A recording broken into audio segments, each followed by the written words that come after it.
betrayal run deep? Will he rise from the ashes or be consumed by his wife's deception?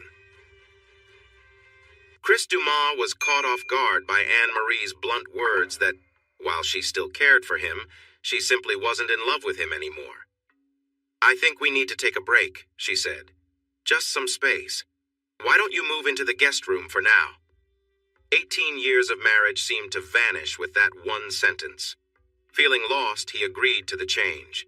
She reassured him it was temporary, and they would discuss things later. As he packed, he overheard her laughing on the phone, talking about someone else. The thought stung. Not only was she not in love with him, but she had already found someone new. Upset, he packed his things and didn't just move to the guest room. Instead, he walked out of the house and slammed the door behind him. "I've told him before not to slam the door, but you know how men are. They never listen." Anne-Marie chuckled to her friend Vicky. "I wonder where he's going." Chris found a room at the Econo Lodge on Pinhook. He rented it for a week, collected the key, and entered the small, musty room where the smell of smoke lingered from the last guest. "Jim, hey, this is Chris," he said tiredly. "Chris Dumas from the DeGard office?" "I know who you are," Jim Miller, head of the legal department, replied with a laugh. "What's up?" Chris wondered why he had left. He had always been the one providing for their family. It was his house. She had never contributed to the mortgage. Still, he didn't like the large house they shared. With just 3 people living there, one bedroom always went unused. Anne-Marie stored her things in both that room and the guest room. They had a guest room, but he couldn't remember the last time anyone stayed over. Anne-Marie had wanted the house, and so they bought it. Maintaining the yard took a lot of effort, and Chris often felt tired afterward. He didn't want to hire someone to help. Caring for the yard would have been easier if it had been simple grass, but there were many different areas. A cluster of shrubs here, a flower patch there, and a decorative statue in the corner. This made it impossible to use a riding lawnmower, so he had to use a regular mower, which was tiring. Anne-Marie and their daughter Nicole didn't help either. They preferred activities that interested them, mostly at the country club. "Actually, Chris, this is quite something," Jim said lightly. "You pay all the bills, charge her rent until the divorce. You're going to file for a divorce, right?" Chris felt a heavy weight settle in his stomach. He had never thought about getting a divorce. Looking in the dirty, foggy mirror of the motel's dim bathroom, he didn't like what he saw. He used to be a strong young man with a nice tan and bright smiles. He had a full head of brown hair and sparkling brown eyes. When did he become a tired, balding man with a pale face? He was only 40 years old. Anne-Marie had thrown him a big birthday party with all of their friends, all of her friends. He didn't think any of those people cared about him, except for Sweet William and Sandra. He had to remind Anne-Marie to invite them. He wondered if she had been unfaithful with Mr. Pussy Eater during that time, if Mr. Pussy Eater had been at their party. He wondered if their daughter missed him, if Nicole was asking her mother where Daddy was. Probably not, he thought with a sigh. Around the time he started looking like the tired man in the mirror, she stopped looking up to him and just tolerated him. As long as he paid the car payments and insurance and the country club fees and tennis lessons, Nicole put up with him. He wondered if Hank and Sophia Campion, his in-laws, were celebrating. It had taken 19 years for them to pull their precious little girl away from him. They had money. He worked hard for every penny, and Anne-Marie spent it all. The mattress smelled of smoke, as did the pillows. He sighed heavily. He had forgotten to take his toupee off. He got out of bed, found the stand for it, carefully took it off, placed it on the stand, and then got back into bed. Sleep would not come. He lay there imagining his beautiful wife with another man. He pictured her being intimate with someone else, something she had been good at before Mikey passed away. When Mikey didn't wake up that morning, it marked the start of his troubles. Anne-Marie was heartbroken when the baby didn't respond to her cries. 4-year-old Nicole stood in the doorway and cried over the loss of her baby brother. After that, they rarely connected in the same way, and Anne-Marie insisted on protection, afraid of getting pregnant again and losing another baby to SIDS. "That's when it happened," he said aloud. "That's when I got lost." He glanced at the bedside clock. 10:41. "But it changes now," he resolved. "At 10:41, I'm going to change my life." She rolled over slowly. Last night was the first time in years she had slept alone, and it felt wonderful. She had never noticed before how loudly Chris snored, how much he tossed and turned, and how rude he could be while they slept. "Where's Daddy?" Nicole asked with a frown at the breakfast table. "He's at work. Why?" Anne-Marie replied. "'Cause," Nicole stomped her foot, "I need to pay Cindy." Cindy was Nicole's tennis coach. "Well, call him at the office. I'm sure he just forgot," Anne-Marie said casually. "Oops, Mama's got an appointment. I'm running late." Waking up wasn't that hard for him. He hadn't really slept. Taking a shower in the motel's bathroom felt like a chore. The water was lukewarm and barely trickled from the rusty faucet. The cheap toiletries provided by the motel didn't help, leaving him feeling like he could use another shower. The old iron in the room didn't seem reliable, so he chose a shirt that looked decent enough and got dressed for the day ahead. Jim had told him what needed to be done, and that was going to get his full attention today. Tom Sampo. Just hearing the name sounded strong and confident. Anne-Marie smiled as Tom hit the ball straight down the fairway, over 270 yards. That's how they met. Her parents, Daddy and Mama, had wanted to play 18 holes of golf, but a group of 3 wasn't as fun. Mr. Trapani, Daddy's friend, had called last minute to say he couldn't make it. "I'd be happy to join y'all," Tom had said with a smile, shaking Hank's hand. Tom Sampo. The men shared a golf cart, but Tom still found little ways to connect with Anne-Marie when they were standing around. At first, she thought it was accidental, but his playful smile made her blush. At the clubhouse later, his touches were still light and seemingly innocent, nothing too forward. "So, Tom, you're in investments?" Hank asked as they enjoyed their drinks. "Yes, it's smarter to have your money work for you rather than working hard for it," Tom replied, launching into a detailed explanation of his ventures. "Hope I see a lot more of you," he whispered in her ear as they were about to leave. The next time she saw him at the country club, he wasted no time. Before long, she found herself in his Mercedes, driving to his house in Church Point. She was impressed by the elegance of his home, which was over 200 years old, and even more by the fine, classic furnishings upstairs. Tom made her feel special, and their connection grew stronger each time they were together. "It's been a while since I was with Chris, but you never really forget." She felt a bit guilty when she saw Nicole's car at the club, but that feeling faded away when Tom whispered sweet words in her ear. Most of the men at the West Bayou Country Club respected her marriage and kept their distance. Others held back because she was Hank Campion's daughter. When she asked Tom about it, he just shrugged and gave his charming smile. "I saw something I liked," he said. "When I see something I want, I go for it and don't stop until I get it." Again, she felt a twinge of guilt as she glanced at her tired husband across the dinner table. She had never cheated on him before. Sure, she had felt tempted, but she never acted on it. That guilt eased a little as she listened to her husband complain about his tough job, the bills, and how the yard needed more care. Chris smiled tiredly as Sandra dropped off another cup of coffee. "Too much coffee isn't good for you," she murmured. "How would you know? You don't have one," he joked, using his usual reply. "I did before my operation," she teased and left. Chris took a few more moments to finish canceling the last of his credit cards. "It's rough, but since you're the only one working, she still gets half of everything," Jim had said. The country club hesitated until Chris reminded them who his father-in-law was, Hank Campion. Then they agreed to refund the rest of his dues.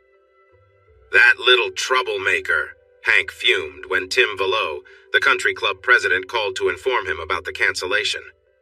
"I'm sure Mrs. Dumas and Nicole will want to keep their memberships," Tim suggested. "Yeah, just call Anne-Marie," Hank replied. Anne-Marie was embarrassed when the manager called her cell phone right in front of Tom. The waitress served their drinks, and Tom smiled at her, signing the bill. "Sweetheart, I just need to call him to sort something out," she said casually, and pressed Chris's office on speed dial. "Did you really cancel our membership?"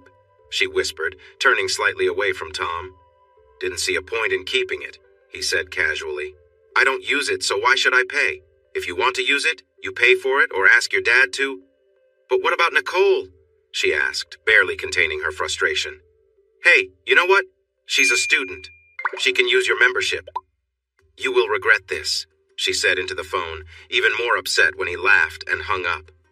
Sandra peeked into the office when she heard Chris sobbing. Softly, she walked in and placed her hand on his trembling shoulder, embracing him as he held onto her waist and cried.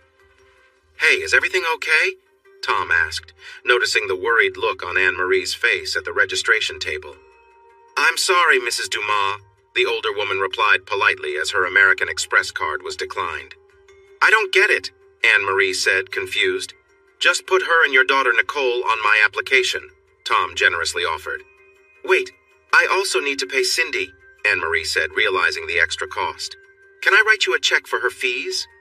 "Yes, ma'am," the older woman replied cautiously, "but there will be a $35 fee for any bounced checks." "We have enough money in the account," Anne-Marie said tightly. However, the account balance was significantly lower than it had been the night before. The certificates of deposit were only in his name, with Anne-Marie listed as a beneficiary, so changing Nicole's name for Anne-Marie's on those was straightforward. "I'm sorry," the manager said with a tight smile as Chris finished processing the transactions. Chris noticed that the manager seemed to understand the situation. He had encountered it before. "Thanks," Chris replied wearily. "I just found out yesterday. Everything is changing." "Where should I send your statements?" the manager asked. "Are you still living at?" Chris provided his office address and felt thankful. He hadn't considered that and wondered what other details he would need to manage. "You're quite the troublemaker," Anne-Marie teased as Tom playfully teased her. "Just wait until I make things even more interesting," Tom replied with a grin. "Not a chance!" Anne-Marie laughed. "You can't do that." Tom playfully shifted his attention, complimenting her as he teasingly tried to get closer. She playfully squealed as they shared a kiss. "Yes, I'll make it exciting for both of us," Tom promised as the moment became more intense. Anne-Marie hesitated for a moment, realizing she hadn't prepared for any consequences, but then laughed through the tension, thinking it would be surprising for Chris if things changed. "You don't look so good, boss," Sweet William said, poking his head into Chris's office. "I mean more than you usually do." "Yeah, well, I found out my marriage is over," Chris said. Sweet William was a big man, standing 6'8" and weighing close to 340 pounds. He looked tough, but he was really a kind and loyal friend. "Oh, man, are you serious?" Sweet William asked. "I'm really sorry to hear that. Anne-Marie was such a nice person." "Yeah, well, she found someone else to be nice with," Chris replied. "Want me to talk to him?" Sweet William offered. "As tempting as that sounds, no, I'm just going to let the lawyers handle it," Chris shrugged. "So, are you going to hit the clubs?" Sweet William smiled, trying to lighten the mood.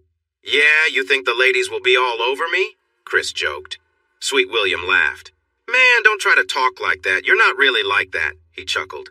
"But I can picture the ladies showing interest. When you get rid of that hairpiece, no one is going to be fooled. Oh, and get some new clothes. The ones you have on look like they belong in a thrift store." "What?" Chris said, surprised. "Get rid of the hairpiece. Get some better clothes." "I sometimes forget I need to explain things to you," Sweet William said. "Wait, what's wrong with my clothes?" Chris asked. "Nothing, unless you're 80. They might look good at a retirement home," Sweet William replied. "I'm not saying you have to buy a lot, but you should at least try to get something different, you know?" "Sandra, come here," Chris called. "Yeah?" Sandra asked, giving Sweet William a playful nudge as she walked by. "This guy thinks I need new clothes," Chris said. "And told him to get rid of the hairpiece, too," Sweet William added. "Really? And?" Sandra replied. "Huh," Chris said. "Do you think I need new clothes, too?" "And lose the—" Sweet William started. "Stop it, Sweet William," Chris interrupted. "And get rid of the hairpiece," Sandra agreed. "It doesn't look good." Anne-Marie was angry when she hung up the phone. The bank confirmed that there was enough money for Nicole's tennis lesson, but not much more. "That can't be right," she grumbled as she went upstairs to find last month's bank statement. The closet door was slightly open. She hadn't closed it after changing that morning. She opened it wide to look in the file cabinet where Chris kept all their important papers. He was very organized about things. It was empty. For the first time, she noticed that all of Chris's clothes were gone from the little space he had in their bedroom closet. She opened the one drawer in the dresser that he used and found it empty. Marching down the hall, she pushed open the door to the guest bedroom. The bed hadn't been made. She checked the drawers. Her old sweaters were in the top drawer, and the jeans that no longer fit were in the next two drawers. The bottom drawer held her swimsuits. The closet had more of her clothes, but no sign of his things. She sat down hard on the bed. He wasn't supposed to leave. He just needed to step out of their bedroom so she wouldn't feel guilty when she saw him. After a while, she got up and went downstairs. She found her cell phone in her purse. She almost laughed at how much her hands were shaking. "Chris, I hope you're sitting down," Jim said sadly. "Yeah, sitting is all I do," Chris replied, trying to lift the mood. "We got pictures and his address. He's renting a place in Church Point," Jim said quietly. They weren't trying to hide it. Lynn said it was the easiest job she ever did. They looked like they were posing. "Well, we knew that much already, right?" Chris asked. "Yeah, but the judge will want proof, not just what you heard," Jim said. "Then file already," Chris said. "I can file, but I can't represent you. Louisiana is different, and I don't have a license there," Jim explained. "I'll send you a list of lawyers. 3 of them are in Lafayette. Jennifer Lacombe is the best, but she can be tough." "Thanks," Chris said. Just then, the inside line rang, bypassing Sandra. "Chris, honey?" Anne-Marie asked. "Yes, Anne-Marie, honey," Chris replied, trying to keep his voice steady. Anger was building up inside him. They hadn't even bothered to be discreet about the affair. If he had to guess, he'd say it was happening at the country club, and right in front of their daughter. Anne-Marie sensed his anger. "He knows," she thought. Honey, I thought you were going to, sleep in the guest bedroom until we could talk?" she asked. "No, but why not have your boyfriend move in?" Chris suggested. "I'm sure he would love the guest room." "Boyfriend?" Anne-Marie laughed nervously. "What boyfriend?" "The one we have pictures of, you two together," Chris said, lying since he hadn't seen any pictures. "Oh, and there's a nice shot of him being close to you. You seem to enjoy that." She hung up the phone, feeling tears start to form. Sweet William had suggested that Chris begin walking. "It's a mile to Highway 19 and back," Sweet William said. "I bet I can run there and back before you even leave the parking lot." "I'm not a betting man, especially when I know I'd lose," Chris laughed. Sweet William had scoffed when Chris asked about joining a local gym in DeGard or Lafayette. "Yeah, it's a good place if you're looking for trouble," Sweet William said. "All those people out there just want to help you out." "Oh, so what am I supposed to do?" Chris asked. "First, do 1 push-up tomorrow morning, then 1 sit-up, 1 crunch, and 1 squat," Sweet William said. "1? I can do at least," Chris said. "Then the next day do 2. 2 push-ups, 2 sit-ups, 2 crunches, and 2 squats," Sweet William explained. "Then move on to 3, 4, and keep going until you reach 100 each, got it? I know you can do 8 or even 9 before getting too tired, but this way, you will build up your strength." "Not only are you kind of funny-looking, but you're also smart," Chris replied. "Yep, I'm heading back to work tomorrow, but I'll make sure Sandra watches out for you so you don't slack off," Sweet William said with a smile, shaking Chris's hand. "I don't want to hear any excuses like, 'I can't do this today.'" "There's no time like today," Chris agreed. When he first attempted to walk a mile, he struggled to return to the office and spent the rest of the day groaning. His suit was soaked with sweat, and his tie was ruined. "Thank goodness. That tie wasn't very nice anyway," Sandra said. He looked at his clothes again. For years he had picked out clothes from the clearance section, saving money so Anne-Marie and Nicole could have more of what they wanted. What they wanted quickly turned into what they needed. His needs were always put aside. That didn't help me much, he thought. He checked his wallet. There was 1 credit card in his name. Norman James, the CEO of PPDI, had advised him to get one just for business expenses. "Sandra, come here," he said. "What?" she replied, annoyed. "You're taking me shopping," he instructed. "For me?" she asked playfully. "How exciting." "No, for me," he said, struggling to get to his feet. "Oh, that's no fun," Sandra teased. "Not meant to be," Chris said, grimacing as he moved. "Where's Daddy?" Nicole asked. Anne-Marie looked up from her meal and stared at Nicole. Chris had been away for 4 days now, and other than asking about a sports fee, Nicole hadn't mentioned him at all. Anne-Marie had hoped Nicole wouldn't notice his absence, and if she did, wouldn't ask. Anne-Marie searched for the right thing to say. "Because I need to get my racket fixed," Nicole continued. Oh, for goodness sake, just use mine, Anne-Marie snapped. She was relieved that Nicole didn't seem to care where her father was, only where his wallet was, and felt frustrated that the girl didn't seem to care about his absence. Yeah, right, Mom. Yours is even worse than mine, Nicole scoffed. Anyway, I already took it to Red's. They're working on it now. Fine, I'll call Daddy, Anne-Marie sighed. Why? He'll be home soon, right? Nicole asked, glancing at the clock. Jambalaya's his favorite, right? Anne-Marie glanced down at the plate. Jambalaya was Chris's favorite, though she hadn't thought of that when she started making it. She had been in a rush, realizing she was running late, and decided to cook something quick and easy. No, Nicole, Daddy's not coming home tonight, Anne-Marie said quietly. Oh, Nicole shrugged and continued eating. Come on, Sandra, be serious, Chris said with a grin when she held up a lime green pullover shirt. Not for work, silly, but look, Sandra said, holding it up in front of him. It brings out the brown in your eyes and hides some of that gray in your hair. Your wife's right, the salesperson chimed in with a smile. She's not my... Chris began, but Sandra kept going. And you can wear this with jeans or khakis. What do you wear when you're not at work? Sandra asked, teasing him. Jeans, I guess, Chris replied with a shrug. Not the cheap ones that don't fit, right? Sandra said, giving him a playful look. Well, Chris mumbled. Here, and I bet this red one would look good too, Sandra added, piling more clothes onto the ones Chris was already holding. She turned to the salesperson. He needs a couple of suits. You help him with that, and I'll get him some casual stuff. Yes, ma'am, the salesperson said with a wide smile. What kind of work do you do?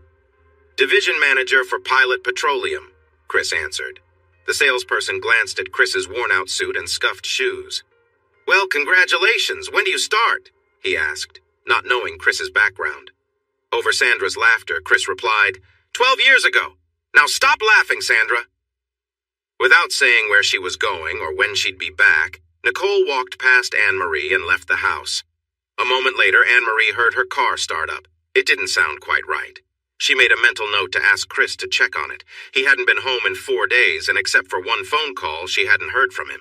He knew about the affair. She wondered how he had found out so quickly. Guilt began to eat away at her. Her parents didn't like Chris, but he had been a good husband and provider. Chris had started out working on the oil rigs, then became a mudlogger. After a few years, Benoit Hydraulics had recruited him, and he excelled at his job. When Norman James launched Pilot Petroleum Exploration and Development, he immediately offered Chris the position of division manager, even though Chris didn't have a college degree. Norman's instincts about Chris had been right. Chris worked long hours and ran a tight ship. Many of his crew didn't mind the hard work because they knew Chris had been where they were. He had started from the bottom, and they respected that. Anne-Marie picked up her phone. Tom continued driving down the road, his mind elsewhere, thinking about the day's events. Sweat dripped down her face even with the air conditioning running full blast. Please, she whispered, aware that her struggle intrigued him. Please what? He teased, as she felt her muscles tighten around him. Please, I want you to come closer, she said softly. He started to move, and she let out a small noise of discomfort. When he playfully nibbled her shoulder, she gasped in response. Great, he muttered as his phone rang. Don't answer it, she pleaded, but he was already pulling away. Hey there, thinking about you? Anne-Marie's voice spoke from the phone. Of course, he replied, lying as he brushed his hand over his face. I was thinking I might come visit, maybe stay the night. What do you think? Anne-Marie asked.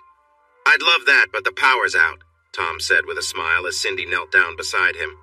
No power means no air conditioning. You can imagine how hot it is here. Oh, really? Anne-Marie said, then made a sudden choice. You should come to me. I'll be there in 10 or maybe 30, he replied. You're quite the charmer, you know that? Cindy said as she stood up. What? He asked, watching her grab her things. You weren't planning to stay, were you? He continued. No, she admitted. By the way, I like how you look, he said as he leaned in for a quick kiss. Did it for you? She said lightly. What does your husband think? He asked curiously. He loves it, Cindy replied. And remember, you have a lesson at 10 and I prefer my students to be on time. Should I work on my backhand or my serve? Tom asked as he walked toward the bathroom. He looked in the mirror and carefully took off his wig. Chris disliked how he looked without it and almost put it back on. Gathering his courage, he opened the door. "Nice, very nice," Sandra said encouragingly. "That shirt looks great on you, and it's refreshing to see you without that wig." She drove him to a nearby hair salon run by Walter, a stylist with a cheerful demeanor. "You know, how about we try a buzz cut? Maybe with a number 3 guard," Walter suggested. "We won't be going for anything fancy, right?" "Just keep it even all over?" Sandra asked. "Exactly. No need for fancy styles," Walter smiled, leading Chris to the sink for a thorough wash. "By the way, love your shirt. Where did you find it?" If Nicole heard any noises from her parents' room, she didn't show it. She didn't comment on the unfamiliar man at the table enjoying pancakes. She merely nodded when Anne-Marie introduced them. "She'll be graduating in a few months," Anne-Marie said with pride. "Wow, really?" Tom responded with a bright smile. "College, right?" Nicole looked at him for a while, then continued eating. "High school," Anne-Marie answered for her daughter. "Are you going to college?" Tom asked. "Yeah," Nicole replied, not looking up. "The best choice I made was to take a year off between high school and college," Tom said. "I traveled from Florida to Canada, then across to the West Coast and spent some time in California." "Uh-huh," Nicole said as she finished her breakfast. "Don't share that stuff with her," Anne-Marie whispered sharply when Nicole left the kitchen. "Why not?" he asked, fiddling with the tie of her robe. "I learned a lot more than I would have from just reading." "Just stop," Anne-Marie insisted. "Chris and I have saved a lot for her college, so please leave it." "Do I ever tell you I like your style?" Tom asked, joking around. "No, you don't," she laughed, pushing his hand away. "I need lunch money," Nicole said flatly, as if she hadn't noticed the playful exchange. "Sure, how much do you need?" Tom asked, pulling out some cash. "That's enough," Nicole said, taking the money without a word of thanks, then left and slammed the door behind her. "Nice kid," Tom commented and tried to hug Anne-Marie again. "Stop that," Anne-Marie protested, laughing as he pulled her closer. "No, Tom," she said softly, trying to push him away playfully. "Oh, sorry, I'm looking for Chris Dumas." "You might have seen him, little white guy, not very fashionable, with a messy haircut," Sweet William said as he walked into Chris's office. "Hey, Sweet William, what do you want?" Chris grinned. "Oh no, I see someone is trying to dress better," Sweet William said, reaching out for a handshake. "I can't believe I'm saying this, but you're right," Chris chuckled, shaking hands with the larger man. "I heard that," Sweet William laughed. "Man, you're looking sharp." "Thanks, Sweet William," Chris replied gratefully. "So, are you dating anyone?" Sweet William asked as he settled into a chair. "Not really focused on that," Chris said. "I can't believe Anne-Marie would do this to me." "I get it," Sweet William agreed. "Sandra mentioned you're going to the lawyer today. Want me to come along?" "What, so I can say you're my assistant?" Chris joked. "You couldn't handle me as your assistant," Sweet William laughed. "But I'd really be the best you've ever had, do you get that?" "I can believe it," Chris chuckled. "Willie, would you like some coffee?" Sandra asked as she set a cup down in front of Chris. "No, but thanks anyway," Sweet William replied with a smile. "You know, sitting down like this, I'm almost at your eye level," Sandra said with a grin. "Thanks, Sweet. I appreciate you wanting to join me, but I'll pass," Chris replied quickly as he took a sip of the hot drink. Hank clenched his jaw as he heard Anne-Marie speak. He had wished for this day for a long time, but instead of feeling proud, he felt frustrated. Rather than just leaving quietly, Chris was being difficult. Chris even had the nerve to ask for rent. He expected Anne-Marie to pay him rent and utilities, and how was she supposed to find that money? All right, he sighed. "How much do you need, dear?" "Well, I'm not sure," Anne-Marie said. "Rent is just silly, but I do need money for food, and Nicole needs—" "I offered to help with all of that," Tom jumped in, "but Anne-Marie wanted to manage on her own." "Thanks for that," Hank said as he slid a check for $2,000 to Anne-Marie. Jennifer Lacombe looked through the photos and notes that Lynn had collected. She glanced at the tired man and gave him a kind smile. "Jim and I went to school together," she mentioned. "I've told him many times I'm glad he doesn't work here in Louisiana. I wouldn't want to face him in court." "He said the same about you," Chris smiled. "He told me to make sure you avoid Texas." Jennifer laughed before becoming serious again. "I love the idea of charging her for rent," she said, "but you probably won't get it." unless the judge is not thinking straight. Still, it adds a little pressure and makes them second-guess themselves. I also took half of what was in our savings and checking accounts after paying off the credit cards, Chris continued.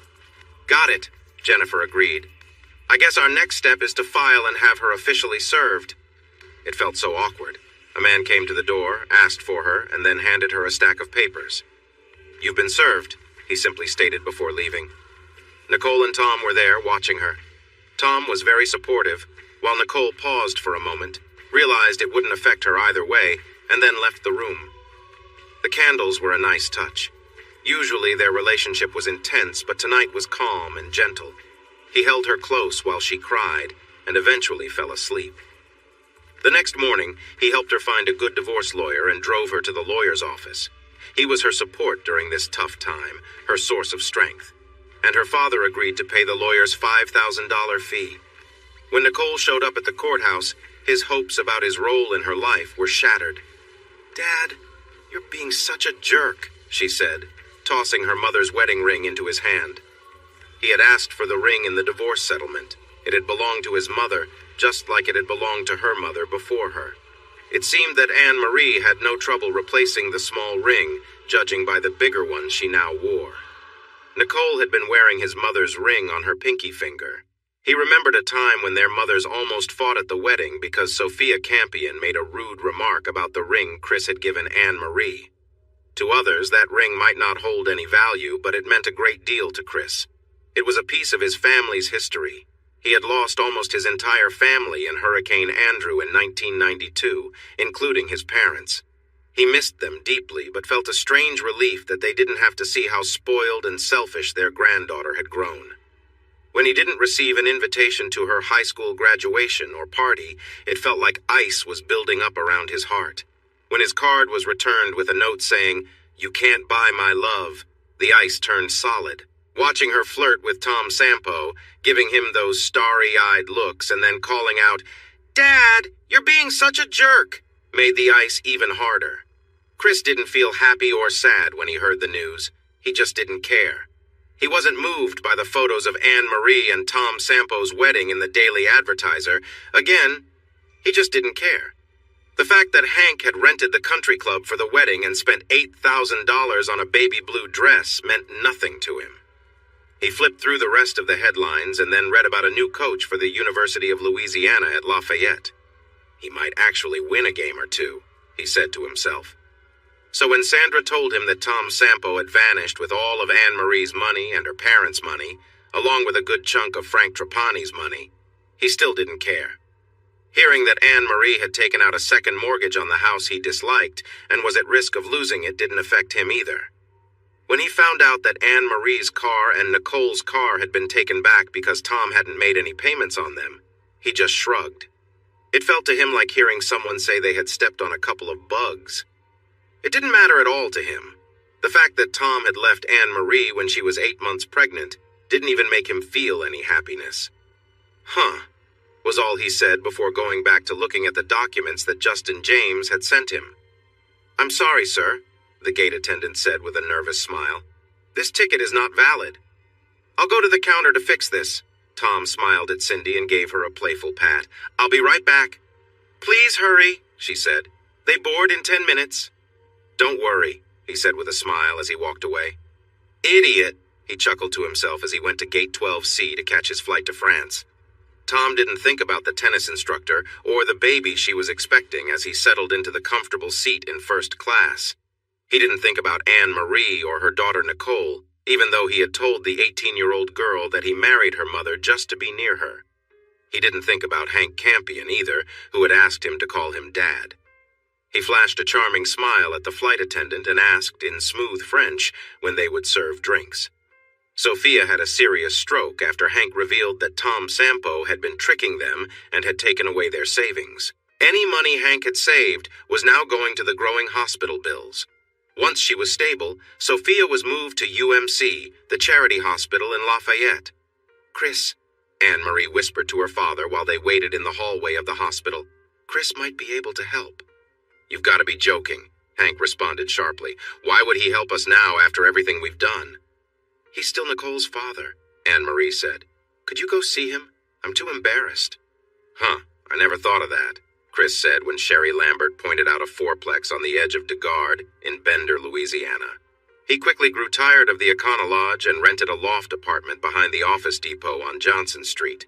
Sandra asked him why he wanted to live in Lafayette when his work was in DeGard. Sherry Lambert and her husband lived next to Sandra and her husband, Jimmy. Our kids play and argue together. In fact, Paula says she wants to marry little Jimmy. Sandra laughed. Anyway, Sherry is trying to become a real estate agent. Chris instructed her to choose a job and stick to it, but he couldn't provide guidance, so he suggested she give him a call. An overweight woman entered Chris's office, took a seat, and asked him what he needed. My needs are pretty simple, he said, glancing as she shifted in her chair. Despite carrying nearly 100 extra pounds, Sherry Lambert was a charming woman. He offered her an encouraging smile, and she responded with a playful grin. I have a feeling we will work well together, she said confidently. The first house they visited was vacant. Scanduro Realtors had marked it for sale. 2 bedrooms and 2 full bathrooms, Sherry pointed out. It has a gas stove in the kitchen. A comment from Anne-Marie had shocked him and made him realize his wife was unfaithful. That pushed him to grab the phone book and look up escort services. Camille arrived 2 hours later and knocked on the door of the motel room. What are you looking for? She asked sweetly while adjusting her shirt. I want to learn how to please a woman properly, he admitted without hesitation. Camille was taken aback. Most of her clients had different interests. Okay, she replied, then explained her different services and what they cost. So, $200 for that? Chris inquired. Yes, but I can do something special for you, Camille offered. No, not really, Chris said. How about $100? She suggested, trying to make a deal. Chris shook his head, insisting he wanted to learn. I want to do this right. I won't learn if you act like I am, he explained, a bit frustrated. Got it, Camille acknowledged. She spent the next couple of hours showing him how to please her. You want to practice? Try using a lifesaver and put your tongue into the little hole, she advised before taking her payment. The following night, Chris called another service and they sent a woman named Tony. Are you serious? She asked, looking skeptical when Chris explained he wanted to learn how to please her correctly. Thanks to Camille's guidance, Tony left his motel room smiling. Yeah, I enjoy this, Chris said, feeling confident. Chris and Sherry were having a conversation while they checked out an apartment. Sherry mentioned her husband with a laugh, but the focus soon shifted back to their current task, looking at the space Chris was interested in. This place is nice, Sherry said, glancing around the efficiency apartment. You could easily rent out the upstairs and downstairs, and the tenants would cover your mortgage. Chris smiled. I like things simple. I think I'll just stay down here and rent out the other units. You said 2 are already rented? The room itself was quite spacious, about 16 by 16 feet. A small kitchen sat in one corner, equipped with a table, a refrigerator, and a stove. The window over the sink faced the parking lot, and the bathroom was close by. There was even a closet under the stairs, which also housed the air conditioning unit for both floors. Sherry adjusted the blinds and turned to Chris with a playful smile. Think this place will work for you? Chris looked around thoughtfully. Yeah, I think it'll do just fine. Later, Chris confided in Sandra about his concerns. Sherry's married and it just feels off. Sandra, knowing Sherry's situation, shook her head. I'm not surprised. Sherry's husband, Ronnie, doesn't seem to mind much of anything. He just goes along with whatever she says. Sandra had heard from Sherry that she found Chris to be a good guy and was enjoying helping him find a new place to live. However, the tension of the situation was not lost on any of them. The focus remained on the apartment and the decisions Chris needed to make about his new living arrangements. Despite the distractions, his main priority was securing a comfortable home for himself while navigating the complexities of the relationships around him. I didn't know you could do something like that so well. You should spend more time doing it in a different way. Come on, that's not true, Chris laughed. I actually hope I end up pregnant. It's about time Ronnie helped more around the house, Sherry giggled when Chris asked her about being careful. Don't get comfy, you're not sticking around, Chris said when Hank Campion walked into his office. Well, listen, Chris, Hank stammered. It was hard for him to come face to face with someone he had disliked for so long, and Chris's blunt words caught him off guard. What do you want, Hank? Chris sighed and glanced at the ledger on his screen. Well, you know Sophia had a stroke and is stuck in bed, Hank said, hesitating. Chris's steady gaze made Hank feel even more uncomfortable. And? Chris asked after a long pause. And we've hit a rough patch. She's at the UMC, and you know Sophia would prefer anything over being there, Hank said nervously. Chris sighed again. Hank, I hope you aren't here to ask for money, Chris replied, looking back at the screen. Remember? Anne-Marie already took half. Yeah, well, she and Nicole, Hank mumbled. That's not my issue, Chris said, typing away. They're both grown up. I don't know why I even came here, Hank said angrily. Neither do I, Chris agreed. I was nothing to you when I was with your daughter, and I'd bet if I had asked you for anything, you'd have laughed me off. Hank muttered insults as he left Chris's office. Chris wondered if Hank had started drinking again. He seemed a bit off. Chris shrugged and finished his work, saved it, then started to loosen his tie. Is that your father-in-law? Sandra asked from the doorway as Chris got ready for his noon jog.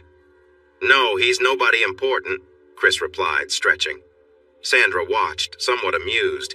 He had really lost weight and toned up well. Even with the bulky outfit, she noticed his strong arms and chest. His stomach had slimmed down, too. Playfully, she gave him a light tap as he walked by. He surprised her by playfully tapping her back. By the way, Sherry sends her regards, Sandra said. Really? How is she doing with insurance, right? Chris smiled as he reached the reception area door. Yeah, I think she might actually do pretty well with it, Sandra agreed as she settled back at the front desk. That's great. Tell her I said hi, Chris replied as he opened the door, bracing himself against the cold February wind. Sophia passed away that afternoon, as if aware she was causing trouble for her husband, daughter, and granddaughter. I hope you're happy now, Hank cried over the phone. Sophia died this afternoon. To be happy, Hank, I'd need to care about her, Chris said flatly. But thanks for letting me know. Hank was shocked by Chris's cold response. Anne-Marie was taken aback when Hank finally managed to repeat what Chris had said. That doesn't sound like him at all, she gasped. Are you sure that's what he said? Her mother's death felt like just another loss. When she fell in love with Tom, she believed they were building a beautiful life together. Chris had been a good husband and provider, but things had become less exciting lately. She managed to trade her old Lincoln Continental for a lovely Lexus. Tom took care of all the paperwork while she and Nicole browsed for a smaller car for Nicole. In the divorce agreement, she chose to keep the house to leave Chris's retirement savings untouched. Jewelry, fancy watches, and designer clothes were handled by Tom. Then there was the 2-week cruise. He even brought her parents and Nicole along, and everyone was excited to hear about the new baby. She watched as Tim Villot entered the dining room and looked around at the guests. He was rather short, and she always found him a bit amusing. When his eyes landed on her, he waddled over, his face tight with concern. I am truly sorry, Mrs. Sampo, he whispered. But why? She stammered, confused. This was her home. She had grown up here. How could this man who worked for her father say she had to leave, that she was no longer welcome at the West Bayou Country Club? Cindy's earlier message about canceling Nicole's lessons started to make more sense. Cindy had seemed flustered while saying she was canceling Nicole's lessons, not just one lesson. Tom didn't answer his cell phone, and when she called his office, there was just a mechanical message saying it was temporarily out of service or disconnected. Then her cell phone rang and she felt relief. Tom could help her fix this, but instead, it was Nicole. She was upset with Nicole. She had chosen to take Tom's advice and live a little before heading to college. So far, Nicole thought her idea of living life was to lounge around the house all day in very short or tight clothes and pose in front of her new stepfather. My car is gone, Nicole cried out.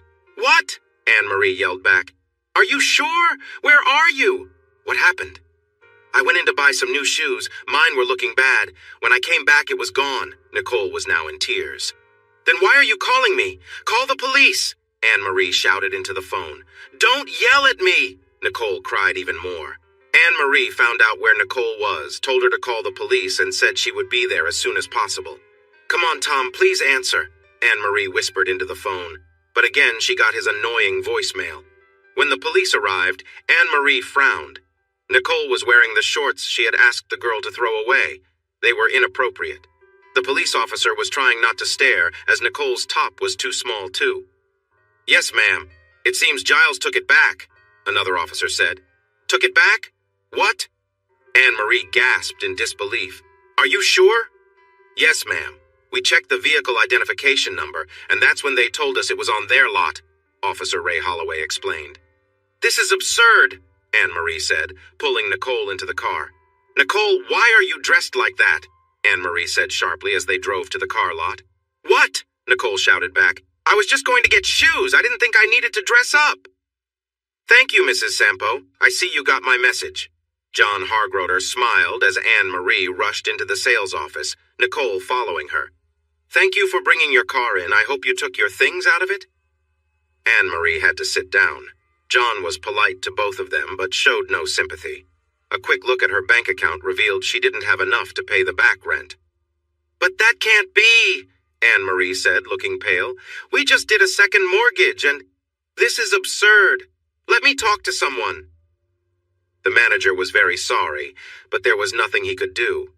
Tom Sampo and his wife had closed all accounts that very morning. "His wife?" Anne-Marie exclaimed over the phone. "But I'm his wife." "I'm really sorry, ma'am, but I can't help you," the manager replied.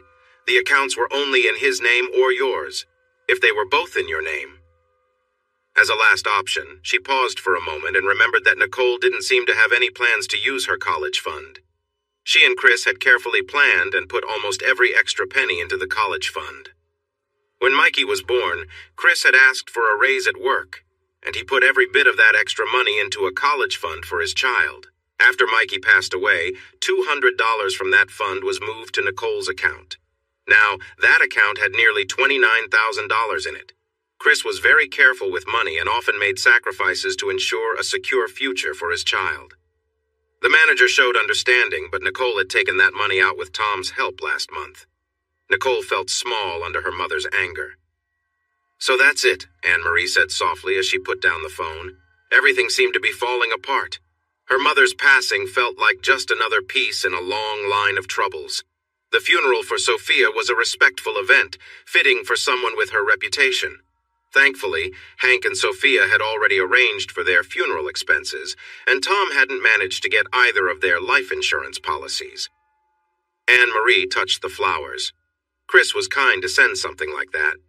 Chris ignored the thank you note Hank sent for the flowers he hadn't actually sent. Chris thought Hank was trying, though not very well, to make him feel guilty. He remembered the simple floral arrangement that Hank and Sophia had sent to his parents' funeral. Hank was wealthy and could have provided many beautiful flowers, but instead sent something very plain.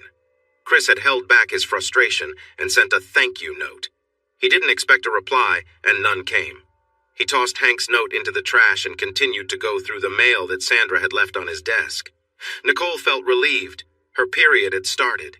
In the beginning, when she and Tom were together, he always used protection. "You know what?" he whispered to her. "I hope your mother finds out about us." She felt a thrill at the thought of her mom discovering them.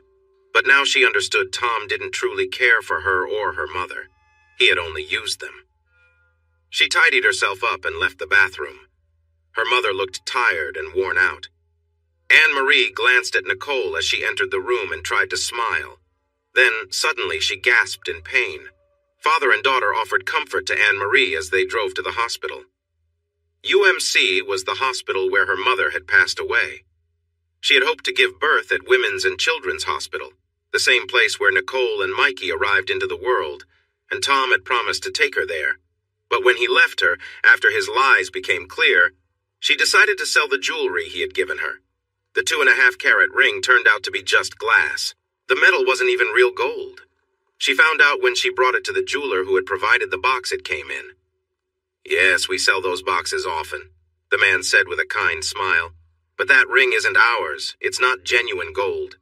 "But it didn't leave marks on my finger," she argued. He raised an eyebrow and pointed to the signs of clear nail polish. Sophia Marie Campion was a lovely little girl, weighing 6 pounds, 9 ounces. As she grew, she would inherit her father's charming smile. Chris waited in line at the after-hours registration at the University of Louisiana at DeGard. It was clear many were interested in learning to cook real Cajun meals. He already knew many basics, thanks to years of watching his mother cook. But there were some dishes he hadn't tasted since she passed away. Plus, it was a good chance to meet new people. It had been some time since Sherry had come by. She was facing some issues with her pregnancy, so she couldn't move around much. Considering the attention he was getting, finding someone else to spend time with wouldn't be hard. His eyes fell on another table that had no one at it. A poorly handwritten sign taped to the wall read, "Motorcycle Maintenance." As a kid, he had dreamed of owning a motorcycle. His cousin Terry had one, but Terry had been careless and lost his life in an accident while trying to outrun a truck. His parents used that chance to say no to a motorcycle for him. Later, marriage and being a parent prevented him from ever getting one, and the thought had faded away. While he was looking at the few brochures on the table, a young woman approached and sat down behind it. She wore fitted blue jeans tucked into boots and a leather vest. Chris noticed a gold chain that hung between her breasts, but didn't see any necklace. She grimaced at him as he glanced her way. "Unless you can do what my girlfriend can, you should leave, old man," she said sharply. "Do I need to do that to learn motorcycle maintenance?" Chris replied, unaffected by her attitude. "Oh no, I'm sorry. I'm just so used to older people trying to hit on me," she said quickly, trying to grab the sign-up sheet. "Well, maybe don't show off if you're not interested," Chris suggested, glancing at the brochure. "I can wear whatever I want," she shot back. "Sure, but it's easy to think there's a reason to notice if there's a big sign up," he replied. "Anyway, what kind of bike do you have?" she asked, remembering why they were talking. "I don't have one right now," he admitted. "It'll be tough to learn how to care for it if you don't have it yet," she teased. "But I'm looking," he said. "Oh, my husband has one he's trying to sell. Want to check it out?" she offered. The motorcycle started with a roar, and April smiled as he climbed on behind her. At 5 feet 2 inches, she just managed to hold the bike upright, but she did and kicked it into gear. "Be careful with your hands," she warned as he wrapped his arms around her. The motorcycle was a 1949 Indian Chief, full of power. Chris noticed a very heavy man rolling his wheelchair over to where they stood. "Now that's a piece of American history," the bearded man said, pointing to the motorcycle. "What's your price?" Chris asked. $15,000, the man replied, lovingly touching the handle of the throttle. "Does it run?" Chris asked. "Nope, but it has all the original parts. Well, except for the seat and the rubber," the man said, pointing to a box in the corner of the garage. $12,500 cash, Chris offered. "Okay, fine," the man said, then smiled sadly. "If I hadn't broken my neck, you'd have a harder time getting this bike no matter the price." "How did you break your neck?" Chris asked. "I was deer hunting and fell from the deer stand, landed on my head," the man explained. "Wow, that's tough," Chris said. The man looked at Chris, nodding in thanks for recognizing his situation. "Yeah, things happen," the man said and shrugged. "Thank goodness I have this lady looking after me." "Hey, stop calling me that," April replied, but her tone was light. "So what does your husband think of you and your girlfriend?" Chris asked when April led him back to his plain company car. "No girlfriend. I just say that to keep annoying guys away," she said honestly. "Right, so maybe I'm trying to weasel my way in?" Chris smiled as he unlocked his car door. "You can try," April said, eyeing him from head to toe. "Don't think you'll get far, but you can try. Class is at 7:30, Tuesdays and Thursdays until 9:30. Do you remember how to find my trailer?" "Yep," Chris said with a grin as he got into his car. "Thank you." Anne-Marie's cheerful voice came through the phone. "That was so nice of you." Chris was surprised when the office line rang. Very few people had that number. He answered the phone quickly because it could be important. "What is it?" he asked. "I don't get what you're saying." "The brush and comb set came in that nice silver box," Anne-Marie exclaimed. "Anne-Marie, I have no idea what you're talking about," Chris replied. "I would never send you anything. Please don't ever call me again. Got it?" He hung up before she could reply and looked toward the office door. "Sandra!" he called out. "Yes," she answered, standing in the doorway. "Did you send a brush and comb to Anne-Marie with my name on it?" Chris asked.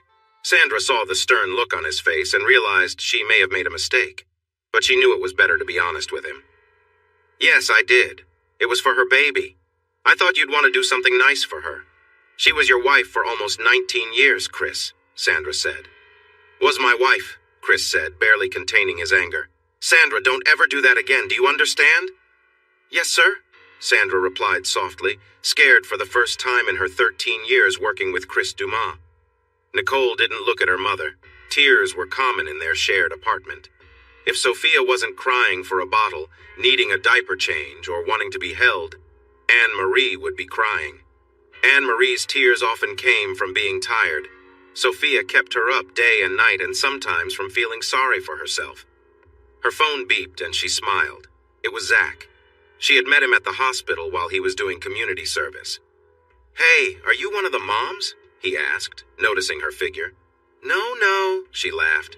Wanna be? He teased with a grin. She laughed and gave him her phone number.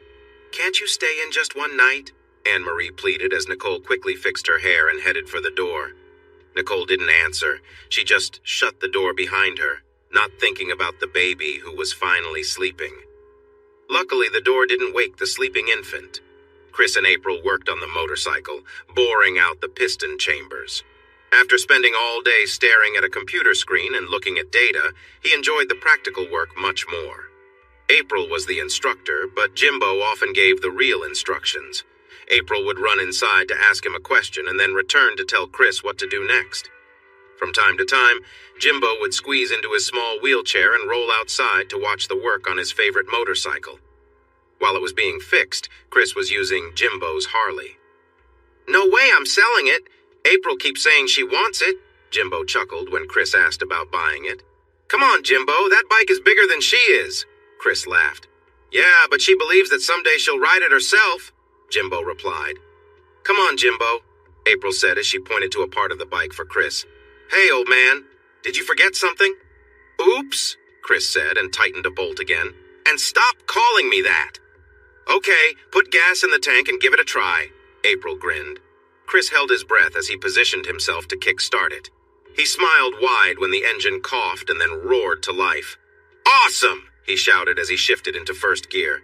I think he's ready, don't you think, Jimbo? April said while she collected the tools. Yeah, Jimbo agreed with a hint of sadness as Chris slowly drove around the garage area. Tell him to come in. We'll have a little celebration. Zach and his band played their loud thrash metal music for a bit before Rudy's mother yelled at them to stop. Then the 5 musicians shared some treats and talked about their dreams of success. Living the dream! Zach exclaimed loudly. Hey, Nicole said with a frown. What do you need that for? You have me? Oops! Zach laughed. Huh? Nicole whispered, looking hurt. Why would you want anything else? He doesn't want you, I'll take a chance with you, Rudy offered cheerfully. Yeah, he'll take you, Zach joked. Nicole looked at him, tears starting to well up in her eyes. Aw, don't start with the tears, Zach said, losing patience. I can't stand that, come on. Nicole covered her face and hurried out of the garage. And another one's gone, and another one's gone, Philip sang. Hey, you're next. Another one bites the dust, Zach chimed in.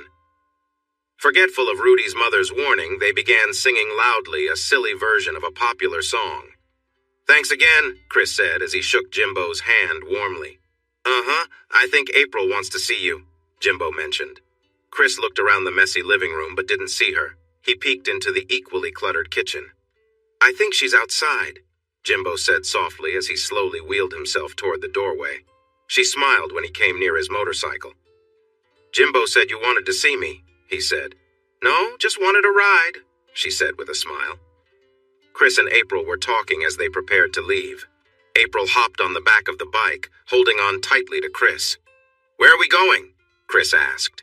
Your place, April replied. Chris suddenly stopped the engine, surprising her. What's going on? April asked. Jimbo's my friend, Chris said seriously. I'm not getting involved with my buddy's girl. April smirked. He already knows. He's the one who said I should. Chris wasn't convinced. We'll see about that, he said, stepping off the bike and heading back to the old trailer. When he returned, April still looked confident. Let's go, he said, starting the engine again. They rode together, but the short trip to his apartment felt too brief, so Chris took a longer route, enjoying the open road. The thrill of the ride made him laugh out loud as they sped down the highway. That was fun, April shouted excitedly when they finally arrived at Chris's place. Yeah, it was, Chris agreed, letting her inside. April looked around, impressed by how neat the apartment was. Chris had painted the walls a soft yellow, and the wood trim was a pale green. The carpet, though inexpensive, felt plush because of the double padding underneath. Everything was clean and orderly, from the spotless kitchen counters to the perfectly made bed with its peach-colored spread. April glanced at the bed, then started to remove her shirt, but Chris hesitated. He came up behind her and gently kissed her neck, helping her take off the shirt. "Don't be gentle," April said, her voice tense. Chris was confused but tried to comfort her. He brushed her hair aside and kissed her shoulder. Suddenly, April snapped, "I said don't be gentle." Chris sighed, realizing what she wanted, but instead of continuing, he stopped. He wanted to keep things lighthearted, but it was clear their expectations were different. The moment hung in the air, tense but unresolved, as Chris focused on making sure everything stayed respectful and calm.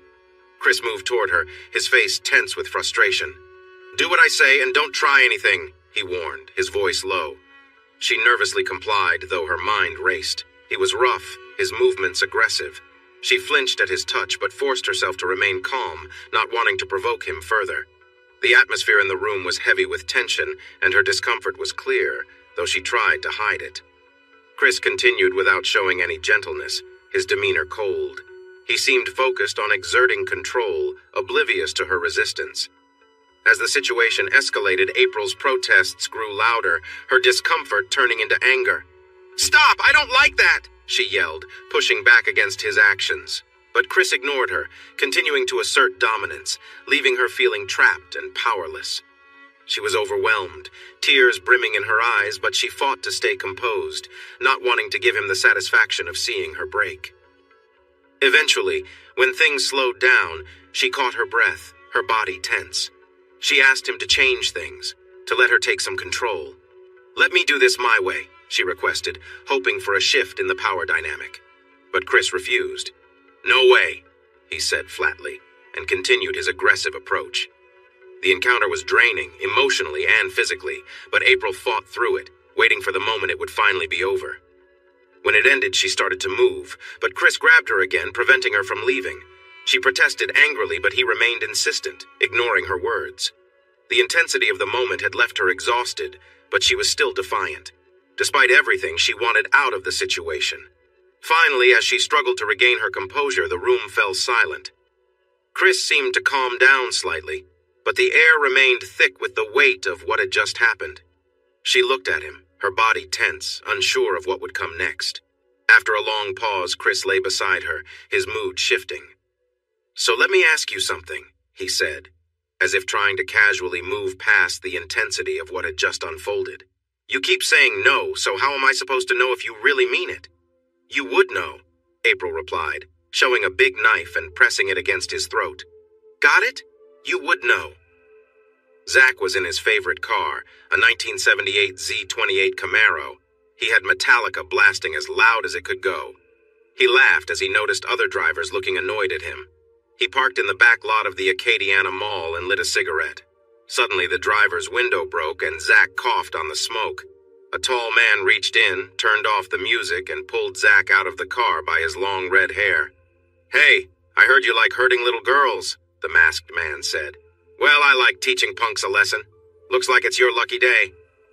The big guy held Zach by his hair, lifting him off the ground, and slapped him hard. Zach felt dazed from the hit and tasted blood from his split lip. "Yeah, hurting little girls is fun, right, Zach?" the man asked and hit him again. "It's even better to deal with a punk who thinks he's tough. How do you like it now? You enjoying this?" Zach started crying as the man slapped him 2 more times before letting him drop onto the asphalt. "So, which hand do you use when you show them who's in charge?" the man asked, opening Zach's car door. "I bet it's your right hand, isn't it?"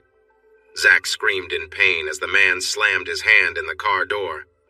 "And don't blast that nonsense music anymore, it gave me a headache," the man said as he walked away. "Next time, play something good, like Aretha Franklin or Roberta Flack." When Zach reported this to the police, they didn't seem very caring. He had a few bad encounters with them over the years, plus, it sounded hard to believe that a masked man just started hitting him out of nowhere. They could also smell smoke coming from his car, but assured him they would check it out. The officer gave Zach a form for his insurance. "What's your deductible?" the officer asked. "1,000, Zach replied. "Why? I'm legal, man." "Then I wouldn't call them if I were you," the officer suggested. "That window won't cost $1,000 and they'll just raise your insurance." "Ugh, come on!" Zach shouted, slamming his hand on the roof of the car. The police officer shook his head and got into his patrol car, watching as Zach hopped around, holding his injured hand. Chris felt very stressed when he was asked to come to the Lafayette Sheriff's Office for some routine questions. "I don't even know any Zach Wrights," he protested. "Zach Wright, your daughter's boyfriend?" the officer asked, not believing Chris. "I haven't seen her in almost a year," Chris replied. "I didn't even know she was seeing anyone. She's an adult now." The last question had nothing to do with Zach Wright. "So, where did you get that bike?" the officer asked. "I'd love to have one like that." "That, my friend, is a piece of American history," Chris smiled. "I rebuilt it myself, using all the original parts."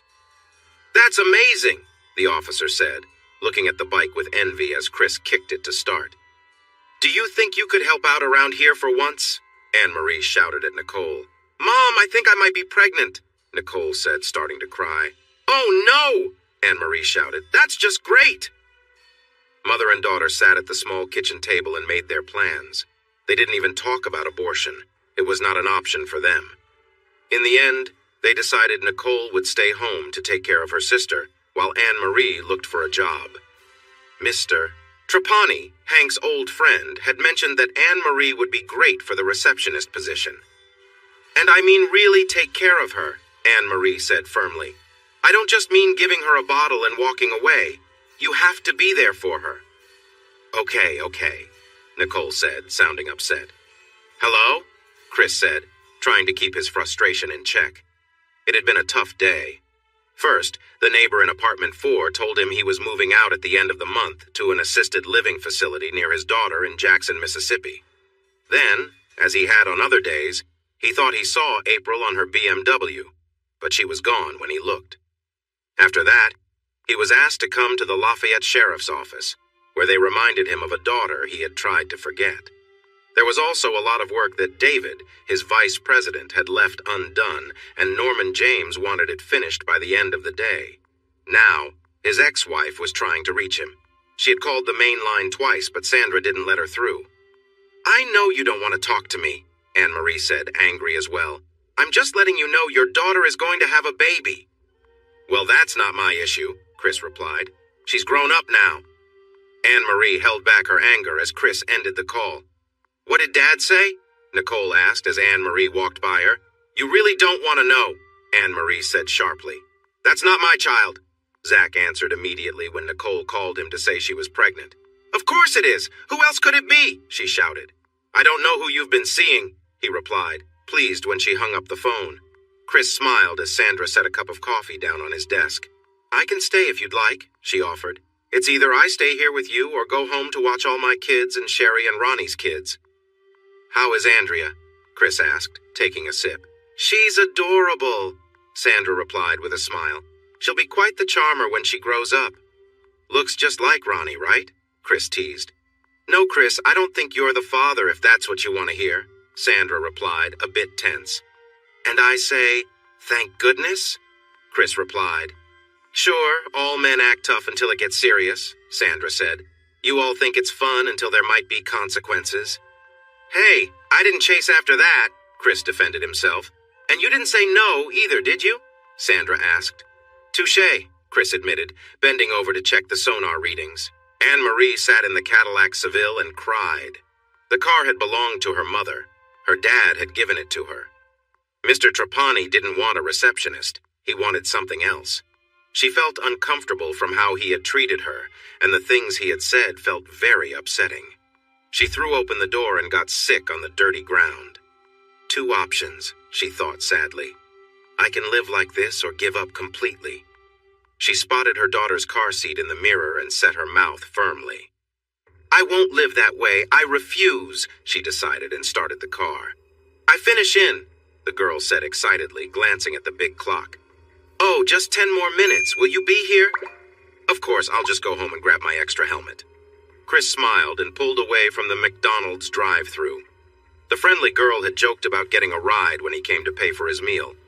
He parked the motorcycle, turned off the engine, and quickly ate his burger and fries. The drink was watered down and too big, so after a few sips, he tossed everything into the trash and rode the mile back to his apartment. Grabbing the spare helmet, he hurried back to McDonald's. He drove up so he could be seen at the drive-thru window and waited for the girl to come out. "Hi," she said cheerfully as she ran over to him. From behind the window, he had noticed her figure. Out in the parking lot, he could see she had a curvy shape. She was around 5 feet 4 inches tall and looked like she weighed quite a bit. Her blonde hair was cut very short, and he guessed she had it tied up under her uniform hat. He smiled and thought, she may not fit the usual standards, but she has a cute vibe. "Hi, I'm Chris," he said, handing her the helmet. "I'm Nikki," she replied, putting the helmet on. "Actually, it's Nicole, but everyone calls me Nikki." "Interesting name," Chris thought. 3 times in one day, huh? "You know, I could be your dad," he joked as he started the bike. "My dad is actually a pretty cool guy," Nikki said as she leaned against him. "So where to?" Chris asked. "I don't care, just ride!" she shouted happily. Chris looked around and then sped out of the parking lot onto Highway 52. There weren't many side streets or traffic lights between McDonald's and the Atchafalaya Basin, so he picked up speed. "This is amazing!" Nikki laughed as he turned off the engine at Huval's levee. "I feel so light!" To show this, she playfully stumbled around, laughing. "How fast were we going?" she asked, catching her breath. "I'm not sure," he grinned. "I was hoping you'd tell me." "Really fast," she said, leaning in for a kiss. She smiled brightly and leaned into him. "I usually like it when it's gentle," she said, pulling his hand closer. "Hey, how about some coffee? There's a place on Highway 19 called Jitters." "Sure, let's go," Chris smiled. She excitedly inched closer to him as he sped down Highway 52 and then turned onto Highway 19, racing to the coffee shop. "You'll need to pick me up tomorrow morning. I work the lunch shift and I have to be there by 10:30, okay?" She chattered while he ordered decaf for himself and a regular coffee with chocolate and raspberry syrup for her. She kept talking and stirring 3 packets of sugar into her drink, often switching topics mid-sentence. "I don't want to burst your bubble, Nikki," he said when she brought up the ride for the next day again. "But by 10:30, I will be busy with work. Can you ask Dad for a ride? Don't you want to see me again?" she asked with a playful pout. "I do want to see you, but that doesn't mean I can just drop everything and come running," he replied with a smile. "Yes, it does," she laughed. "In Nikki's world, it definitely does." He chuckled as he finished his coffee. Nikki and her father lived just down the street from Jimbo's trailer, and Chris thought about stopping by to say hello, but he knew it was really to see April again. "Come in and meet my dad," Nikki said excitedly. As Chris headed up the steps to the door of their old house, he felt a bit nervous. He wondered how he would feel if his own daughter brought home a much older man. Her father, Harold, was polite, but didn't seem overly friendly toward Chris. "No, Nikki," he said with a smile. "I told you I'm not picking you up tomorrow. I'll be working." "Then pick me up after work," Nikki insisted. "Okay, what time do you finish?" he asked. 4, she said, then disappeared before he could say anything more. As Harold walked Chris to the door, he looked a bit sad. "Listen, Nikki, she's, Outside, under the bright light, Chris noticed that Harold looked to be in his 60s. "My Nikki isn't exactly like everyone else," Harold said, a little embarrassed. "It's not that she's slow or anything, but at 24, working at McDonald's is about her best option." "She's 24? Chris said, feeling relieved she was older than he'd thought. "And, hey, if you're not serious about her, please just walk away, all right? Right now, she's in her room planning her wedding and thinking about kids. If things go south, it will take her a long time to move on." Chris listened carefully and nodded slowly. Anne-Marie finished her second cup of coffee and looked around the diner. The lone waitress seemed tired, clearly having a long day. There were 5 tables, and the woman was working hard to keep up with the orders. She glanced at Anne-Marie and smiled faintly. "Want some more coffee, dear?" the waitress asked. "You seem like you could use some help," Anne-Marie said. "You have no idea," the waitress replied. "These kids come in, work a couple of days, and then just leave. I was supposed to finish 2 hours ago, and now who knows when I'll get to go home." Well, I'm not a kid, but I'm looking for a job, Anne-Marie said. Being a waitress might not pay as well as some options out there, but it felt much more respectable. Zach finished filling up the gas tank and put the cap back on. Zach got into his car, surprised when a big man in a mask climbed into the passenger seat. Hey, what did I tell you about that music you play? The man demanded. Just drive. Where to? Zach stammered. I don't care, the man said and turned off the music. Take me to the Zip. You know where that is? Yes, Zach replied nervously. Don't tell me someone like you is scared of the Zip. The man laughed. Take me to Gerard Park, then. This is good, the man said as Zach parked. Get out, we need to talk. Zach thought about running, but knew the man was too fast. You run, and you'll just be more tired, the man warned as he stepped out of the car. I'm not running, Zach said, trying to seem brave. Now what's this I hear about you saying my girl isn't good? The man asked as he approached Zach. I didn't say that, I don't even know who your girl is, Zach replied, noticing the large cutters the man held. What? The man asked, stopping right in front of Zach. You don't know who Nicole is? Well, I know her, but... Zach stuttered. And she said she told you something important, and now you're saying the baby isn't yours? The man continued. How am I supposed to know if she's being honest? Zach shouted. That's not cool, the man chuckled. You shouldn't be saying things like that about her. He grabbed Zach's pants, pulling them down a bit. But we both know a DNA test can show if you're the father, the man said, moving Zach's hands away from his pants. I'll take a sample, and if it turns out you're not, then you have nothing to worry about, right? I am the father, okay? Zach yelled as the man held the cutters close. Now what will you do about that? The man laughed. I don't know, Zach admitted. I mean, you were confident when you were with her. So, what will you do about a baby? The man pressed. I could help with child support or something, Zach suggested. You could? That's your plan? The man shouted, getting closer. You need to be serious about this. You'll pay, you understand? Okay, Zach shouted. So how do you plan to pay? The man asked. Well, I'm in this band and... Zach started. The man burst into laughter, a cold, mocking sound. In a band, huh? What's it called? The We Don't Know What We're Doing band? The We Need Real Jobs band? The big man jeered. No, Zach protested. Be quiet, the man yelled, slapping Zach hard enough to make his nose bleed. You're nothing, got it? Zach fell to the ground, his jeans hanging loosely. Get up and pull your pants up, the man spat.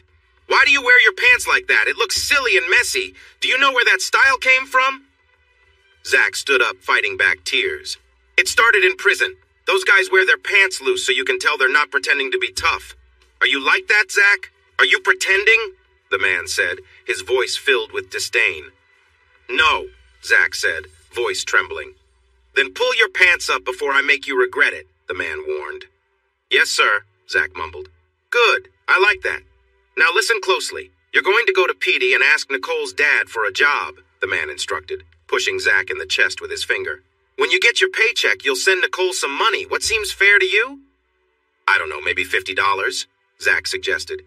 $50? The man shouted. It's a baby, not a pet. A baby costs way more than that. Let's say $200 a week, okay? $200! Zach cried. He suddenly came to his senses, remembering the man's fist aimed at him. The man was gone. He got up from the dirty parking lot and entered his car. He drove home quietly, feeling frustrated about Nicole Ann Dumas for being in his life. He stared at the thin kid who nervously asked for a job and shook his head. Zach Wright. That was Nicole's boyfriend, the one the sheriff's office had mentioned. Son, Chris finally said, stopping Zach's stammering. Do you even know what we do at Pilot? Not really. I mean, you guys are in the oil business, right? Zach replied. Correct. We're in the oil business. We explore for oil deposits and do mud logging, analyzing the material that comes up for clues about oil. It's tough and messy work, and looking at your application, you don't have any qualifications that show you're capable of it. I'm taking the time to train you, and I know you might think it's too hard and give up on me. But, Zach stammered. That man was not going to accept Zach's excuse of, I tried, but Nicole's dad wouldn't hire me. Zach could feel the pain from the punch he had received. So here's your chance, son. Show me I'm wrong. Prove to me that if I hire you, you'll stick around after your first paycheck, Chris said. Just then, his phone rang and he sighed. Good timing, son. You have a few minutes to think about what to say. He smiled. That's my girlfriend. She never listens when I say, honey, I'm busy. Please be quick. Zach felt his thoughts racing. Telling the man that he felt threatened didn't seem wise, and sharing that he needed money to pay child support to someone he no longer had a relationship with, especially when that someone was the man's daughter, didn't seem like a good idea either. No, Nikki, I'm in the middle of something, Chris said. Okay, see you at 7. Love you too. Bye. Sorry about that, Chris said with a smile. Now, what were you going to say? Finally, Chris shook his head. Son, I think you have dreams that are too low. You don't have the skills or the ambition to work here, Chris stated as he stood up. You might want to consider fast food instead. Forget you, Zach shot back. No, son. Life will give you the challenges you need to face, Chris responded lightly as he showed Zach out of his office. Was that Nicole's boyfriend? Sandra asked as she walked into Chris's office carrying a cup of coffee. Yes, Chris replied, still focused on his computer. Are you going to hire him? Sandra asked. Mind your own business, Sandra, Chris replied. But Chris, he's Nicole's boyfriend, the father of your grandchild, she said, concerned. And he's not someone I want on my team, Chris said, accepting the coffee. But, Sandra protested. Sandra, Nicole hasn't asked me to help him, nor has she come to me for help, Chris said firmly. And even if she does, I'm not sure I would. Does Nikki know how harsh you can be? Sandra asked sharply. Why don't you ask her yourself? Chris said casually, then returned to his emails. The work was tough. Being a waitress was no easy task. The hours seemed long, and by the end of her shift, she was exhausted. The pay was not great compared to the effort she put in, but the tips were nice. Many of the older customers appreciated her service and made sure to sit at her tables. Harriet smiled to herself as she watched Anne-Marie take care of the regular customers. You're popular because of your charm, Harriet said, noticing Anne-Marie making sure her uniform was neat and tidy. Well, if you have it, why not use it? Anne-Marie replied with a playful grin. Exactly, Harriet laughed. Mr. Trapani had called a few times, but he never left messages when Anne-Marie let it go to voicemail. She secretly wished he would, so she could go to Mrs. Trapani with proof, or even gently remind Mr. Trapani to be careful. Eventually, he stopped calling altogether. An elderly man shook his head playfully as Anne-Marie filled his coffee cup. What would it take for me to spend some time with you tonight?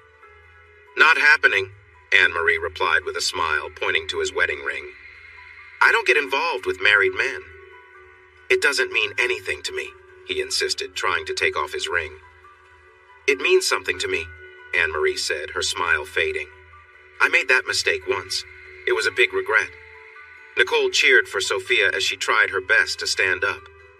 Did you fall down? Nicole comforted her as Sophia did just that. That's okay. Let's try again, all right? It was tough to admit, but taking care of a baby was a lot of work and harder than she expected. Yet, it was filled with love, and she discovered how much she truly cared for Sophia. Sometimes it even frustrated her when her mom reminded her that Sophia was her sister, not her child. Nicole's own belly was starting to show, a small hint of what was coming. She shook her head, wondering how she ever thought she loved Zach right. She had seen him recently at Taco Bell, where he seemed to do the bare minimum at work. A customer in front of her even asked for someone else to prepare their meal instead of him. Hey, Wright, can you speed it up a little? The manager called to him. Nicole almost giggled when she noticed he was missing a tooth, which made him look unkempt. Yeah, let's hope he washes his hands before cooking, Nicole joked with the manager, who smiled back at her. Yes, ma'am. What would you like to order? He asked. The manager, while collecting trays from the dining area, checked in on her. All good, she replied with a smile. Glad to hear. Hope to see you again, he said, clearly meaning it. As for Zach, she found out he was giving her $75 a week. At first, she thought about spending it on new clothes, but then she decided to be sensible. Nicole and her mom went to the bank to open a checking account. They used some money from her birthday and some extra cash that her mom added from her tips. Nicole made sure to keep track of every check Zach sent her and all the bills she had to pay. When they were at the bank, the manager smiled at them. Is this little sweetheart your daughter? he asked while waving at Sophia. Nope, she's my baby sister, Nicole said proudly.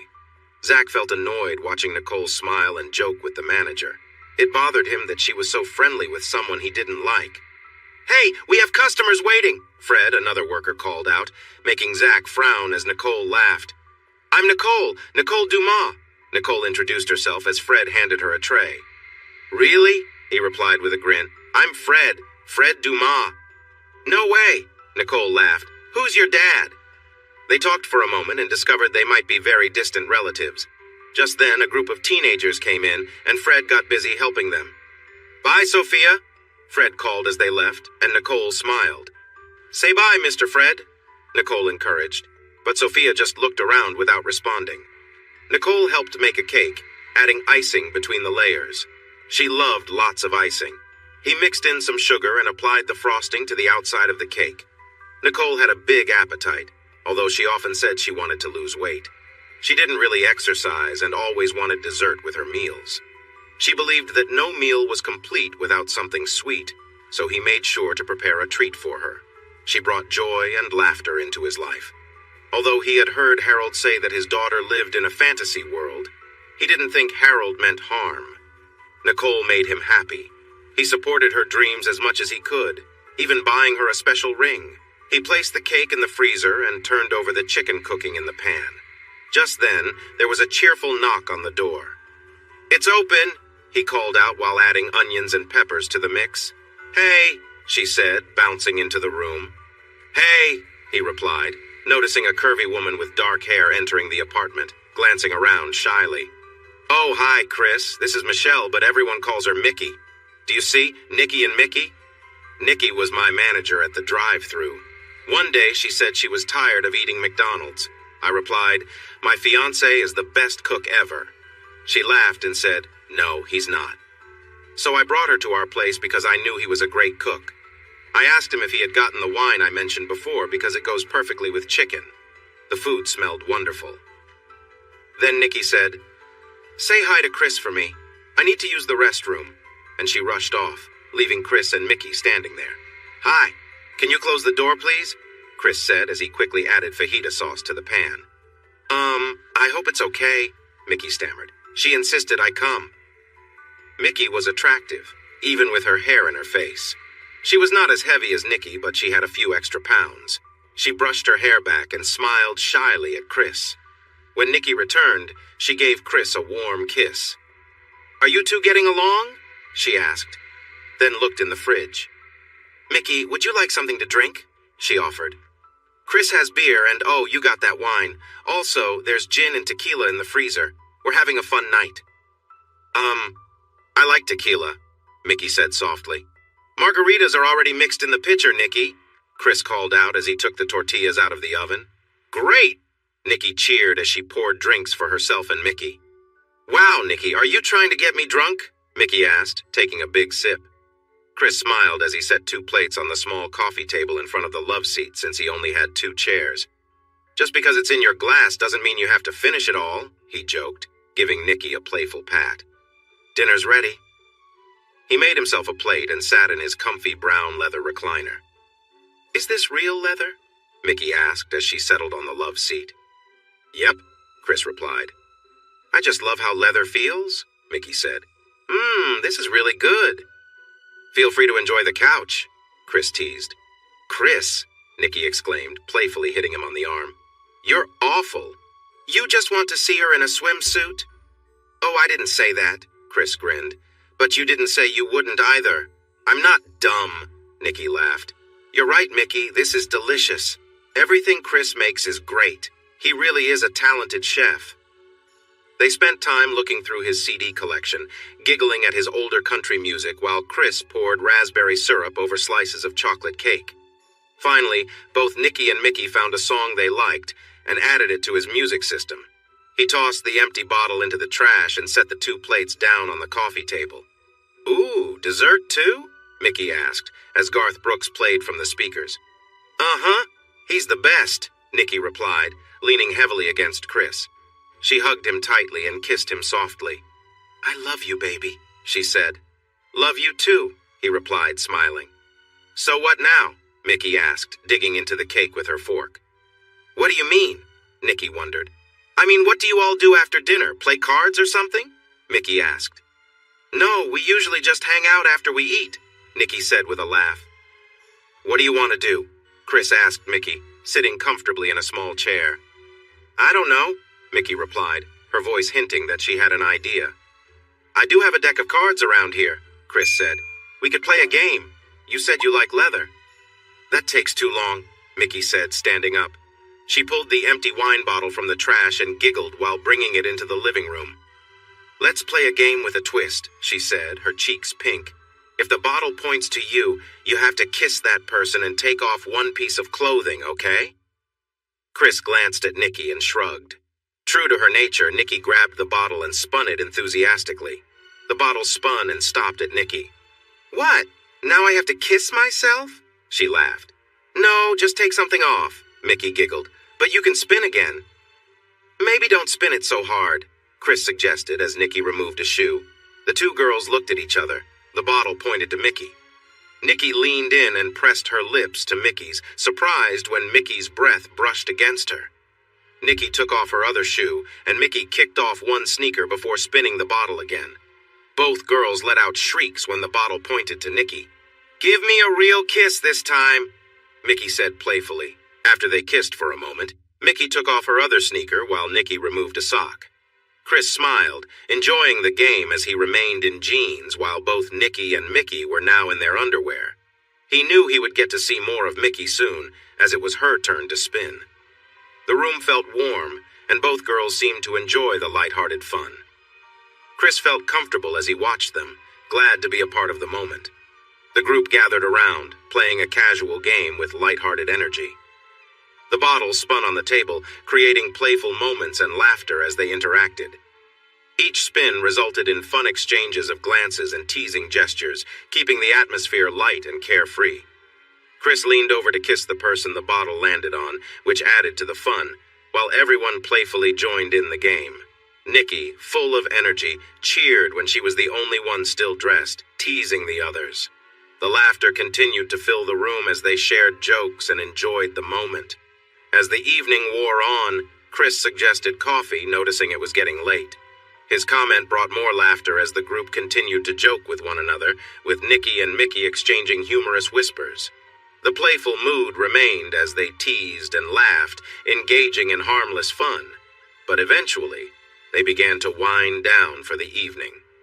Chris set about making coffee, trying to steer the conversation in a lighter direction, while the others continued their banter. The night ended with everyone still chuckling, their playful interactions leaving them with fond memories of the evening. The coffee was a welcome break, and the group settled into a calmer, more relaxed atmosphere as the night came to a close. The last drops fell onto Chris's thigh. Stop it, Mickey laughed at Nikki. Let me help you, Nikki said, kneeling down and gently cleaning Chris's mess from Mickey's skin. She cleaned her friend and then gave her a soft kiss. The two friends hugged tightly, leaning into each other. Mickey held Nikki's arm and brought her hand down gently. Keep going, she encouraged Nikki. Yeah, me too, Nikki replied, guiding Mickey's hand closer. Chris watched with interest as his fiancée shared a moment with another woman. I really like this, Mickey breathed and pulled Nikki closer to the couch. She lay back, drawing Nikki onto her. The two hugged and kissed as they relaxed on the small couch. Have you done this before? Mickey asked, catching her breath. Yes, Nikki giggled and shifted a bit, bringing her face closer to Mickey's. Oh, wow, Mickey exclaimed, as she felt something wonderful wash over her. That feels great, Nikki yelled as Mickey playfully engaged. Wait, we can't leave Chris all alone, Nikki said and got up. Come on, let's get ready. Nikki moved to the bed and waited for her friend. Me too, Mickey said, joining her. Chris smiled as he moved closer to Mickey. Nikki leaned forward to share a kiss with Chris, enjoying the moment with both of them. That's nice, she murmured as they shared a kiss. Hey, what are you doing here? Fred smiled as Nicole honked her horn at him. You said your car was in the shop, she replied. I didn't want you walking home in the dark. It's not safe. You didn't have to do this, he said, getting into the passenger seat. I didn't? Nicole asked. Then she paused. Oh, all right, get out. Come on, he laughed, taking off his cap. She smiled as she teased him about his hair. What? He questioned. Where am I going? Nicole asked. Oh, just go down Ambassador Caffrey and turn right. I have a place nearby, Fred said. Zach rolled his eyes as he got into his car and turned up some old metal music for his ride home. Fred felt pleased to be getting a ride with Nicole. Just wait until he learned that Nicole expected something in return every time she helped him out. Do you, want to come inside and see my place? Fred said, a bit nervous. You didn't come all this way at 11:30 at night just because you needed a ride. Nicole smiled and leaned closer to give him a light kiss. She playfully touched his mustache. You might want to think about shaving that off, she laughed. Hey, I like my mustache, he responded. Okay, you can keep it, she said as she stepped out of the car. But that means no more kisses for you. And who said I wanted to kiss you? Just teasing, he joked while leading her to the walkway. Good night, she said, and turned to leave.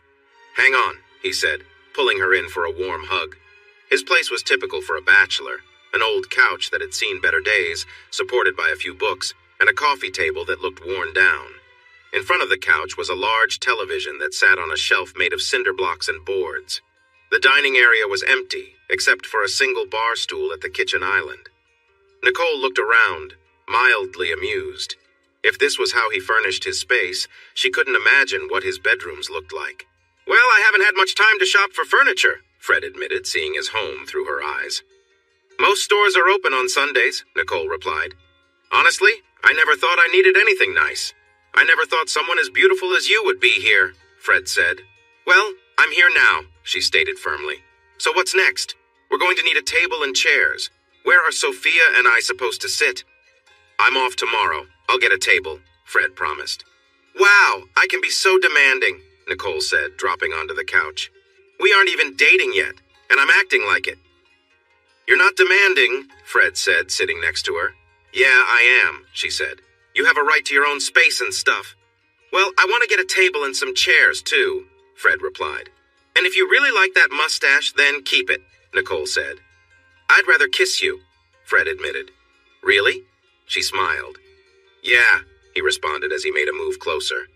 There was a moment of tension, both feeling a rush of emotions. Listen, I need to be honest with you, she said, pausing as she prepared for an important revelation. Yeah? He whispered, leaning in closer. I'm pregnant, Nicole said, feeling a knot in her stomach as she awaited his reaction. Seriously? Fred asked, placing a gentle hand on her belly. Is that what this is? I wanted to suggest that you might want to drink less Pepsi and maybe try Diet Pepsi instead. Does that bother you? She asked, leaning in for another kiss. Nicole, I noticed the first time you came in, Fred replied. I thought, wow, lucky guy to be with her. I wish it was me. I wish it was too, Nicole said, shivering a bit. I should go, she said, pushing herself up with some effort. Are you sure? He asked. Yeah, she smiled, giving him a gentle touch. I just don't want to come across as someone who's too forward. I wouldn't think that, he said quickly, and she laughed. Good night, Fred, she said as she walked toward the door. It took her a little while to step outside into the cool night air, and she hurried to her car. Once inside, she couldn't help but give in to her feelings for a moment. Fred was feeling frustrated. He had told Nikki that work was really busy. There was a hurricane approaching the oil rigs in the Gulf of Mexico, and a tropical storm was moving over Cuba at the same time. As soon as that storm hit the warm waters, it would turn into a hurricane too. The hurricane was already a Category 3 and growing stronger. He couldn't leave anyone on the rigs. It would be dangerous for anyone to remain there exposed to the weather. But he needed to ensure that the right safety measures were in place. Nikki didn't really understand that. What's up, baby? He answered the phone. Hey, it's me! Her voice sounded heavy and tired. I'm in the middle of something, he said, trying to keep calm, although he felt like shouting. Listen, I know you don't want to see me anymore because I'm not what you expected, Nikki said, her voice breaking a little. Nikki, I do want to see you, he assured her. It's just that there's a hurricane out there and another one might be coming. I'll handle that, Nikki said. He could hear her fumbling with something. Then there was a loud noise. I'm unhappy, Nicole cried as she looked in the mirror. You're expecting a baby, Fred reminded her. I can't go out like this, Nicole said, stepping out of the bathroom in her bright red bikini, which didn't fit comfortably over her belly. Just wear your sundress then. You can sit with Sophia and watch us swim, he replied, picking up the squirming baby. We'll be playing in the cool water, and you'll be sitting there in the hot sun, feeling tired and unhappy while we have fun. But that's okay. You seem fine being upset because you're not happy with how you look. I dislike you, she said, grabbing the towels. Same here. He smiled and gave her a quick kiss. It's too bad, really, because you look nice in that swimsuit. You're silly, she replied, making sure to put sunscreen on Sophia's skin. I feel so big. And still lovely, he smiled, guiding them out of the condo. She didn't need to worry about her looks. The three women at the pool were just as big as she and Fred were together. Their swimsuits revealed their bodies in a way that surprised her. And you were worried? Fred whispered to her. Uh-huh, she whispered back and took Sophia from him. You ready? She asked the baby, and walked into the cool water with her. Sophia's eyes widened as the cool water touched her. She laughed and giggled in her sweet way. Wow, one of the larger women said with a smirk. Just had one and you're already expecting another? She's my sister, not my daughter, Nicole replied sharply. But I can see why you'd think that. I'm very motherly. What? Fred whispered, taking the squirming Sophia from her arms. A motherly type. That's what people like them call regular moms, Nicole whispered back as the three women glared at her. Oh, he said, smiling at them. I'm in Unit 2217. What about you? They didn't respond, and his smile faded. I'm asking again, what unit are you in? He said. Do you have permission to be here? Yes, we do, one of the women snapped. We're in Unit 1612, all right? Thank you, Fred replied. 2217? Nicole asked him. We're in. Why would I want them to know where we stay? He cut her off. He and Nicole played with the baby. After a while, they were all quite wet. He carefully dried the now fussy Sophia before handing her back to Nicole and drying himself. He motioned for her to go ahead while he gathered their things and went back to Unit 2127. Nicole looked around at the furniture. He had asked her favorite color, and now the apartment was filled with red. He even bought a simple table and 4 chairs and stained them a cherry color. There was also a high chair to match. The bookcase and entertainment center were cherry red too. The couch and recliner were a bright red microfiber. Upstairs, he had replaced the old futon with a real bed, complete with red bedding and pillow covers. He came in and set down their bag by the door. She turned and looked at him. He had shaved off that scratchy, silly mustache for her the night she drove him home from work. I love you. I'm so in love with you, she said, and kissed him with all her heart. Wow, he said when she finally pulled away. I love you too. He wasn't the most handsome man she had ever met. His thinning brown hair and dull brown eyes were pretty ordinary. His skin had some scars from acne, and his nose was a bit big. But he was a good man, a caring man. If she wore high heels, she could be taller than him, and he was starting to show a little bit of extra weight on his skinny frame. But he always tried to make her happy. When he talked about the condo, he called it ours, not mine. He said it was where we live, not where I live. She didn't pay any bills, didn't help with the household expenses at all, and still lived in a 2-bedroom apartment with her mother. But he called it ours. He even gave her a key to the condo. Sometimes, when she knew he was busy with work, she would go there and cook dinner for them. She looked into his kind eyes and made a choice. I'm tired of this, she said. I want us to be together all the time, okay? Are you serious? He asked, surprised. Are you sure? Fred, you don't want me? She asked, feeling a bit scared. Maybe he just liked having her around for fun and said he loved her but didn't truly mean it. Are you kidding? He said. I hate it when you leave, when you and Sophia go back home and I'm here all alone. She was supposed to be taking this medication the doctor gave her, Harold said quietly, sounding empty. She didn't like it, said it made her gain weight. If Chris hadn't been so sad, he might have laughed. It wasn't the medicine that made Nikki gain weight, it was her choices. Mickey came over and hugged Chris tightly, crying loudly. He felt bad as he held her. He still remembered the moments they all shared just a week ago. Nikki's words about not wanting to see her because she was different hurt his heart. She thought he was avoiding her because of what she and Mickey had done together, not because of the storms outside. His heart sank a bit more. Why did this happen?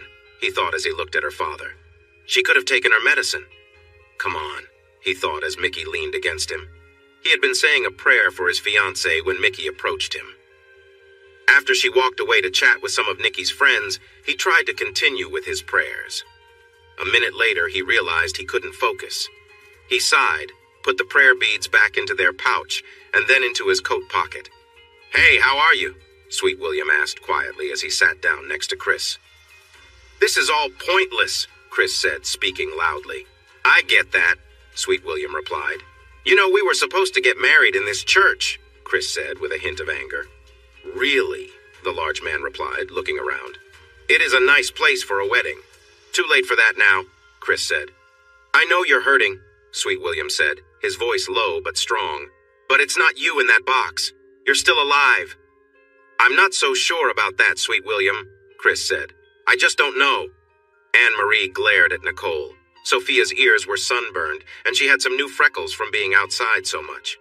Anne-Marie wasn't really angry at Nicole. She was feeling envious. She worked hard every day for not much pay, and even then she often needed extra cash from her dad. Meanwhile, Nicole was raising her child and seemed to have fun while Anne-Marie had to work. "That's being an adult," Harriet said when Anne-Marie complained. "You work while others enjoy themselves. Remember how many years you just had fun while what was his name, Carl? Worked hard?" "Chris," Anne-Marie corrected her. "His name was Chris, and you're right." "Of course I am," Harriet said and rushed to help with another order. Now Nicole was excitedly talking about moving in with Fred. Anne-Marie thought Fred was okay, but knew that Nicole liked him for who he was, not for his looks. But this meant Anne-Marie would need to spend more money on a babysitter or daycare for Sophia. "But his condo is easy to get to. Just come down Arasti Landry, take a left on Ambassador Caffrey, and it's right there. You can drop Sophia off before work or I can pick her up." Nicole kept chatting as she packed a box on her bed.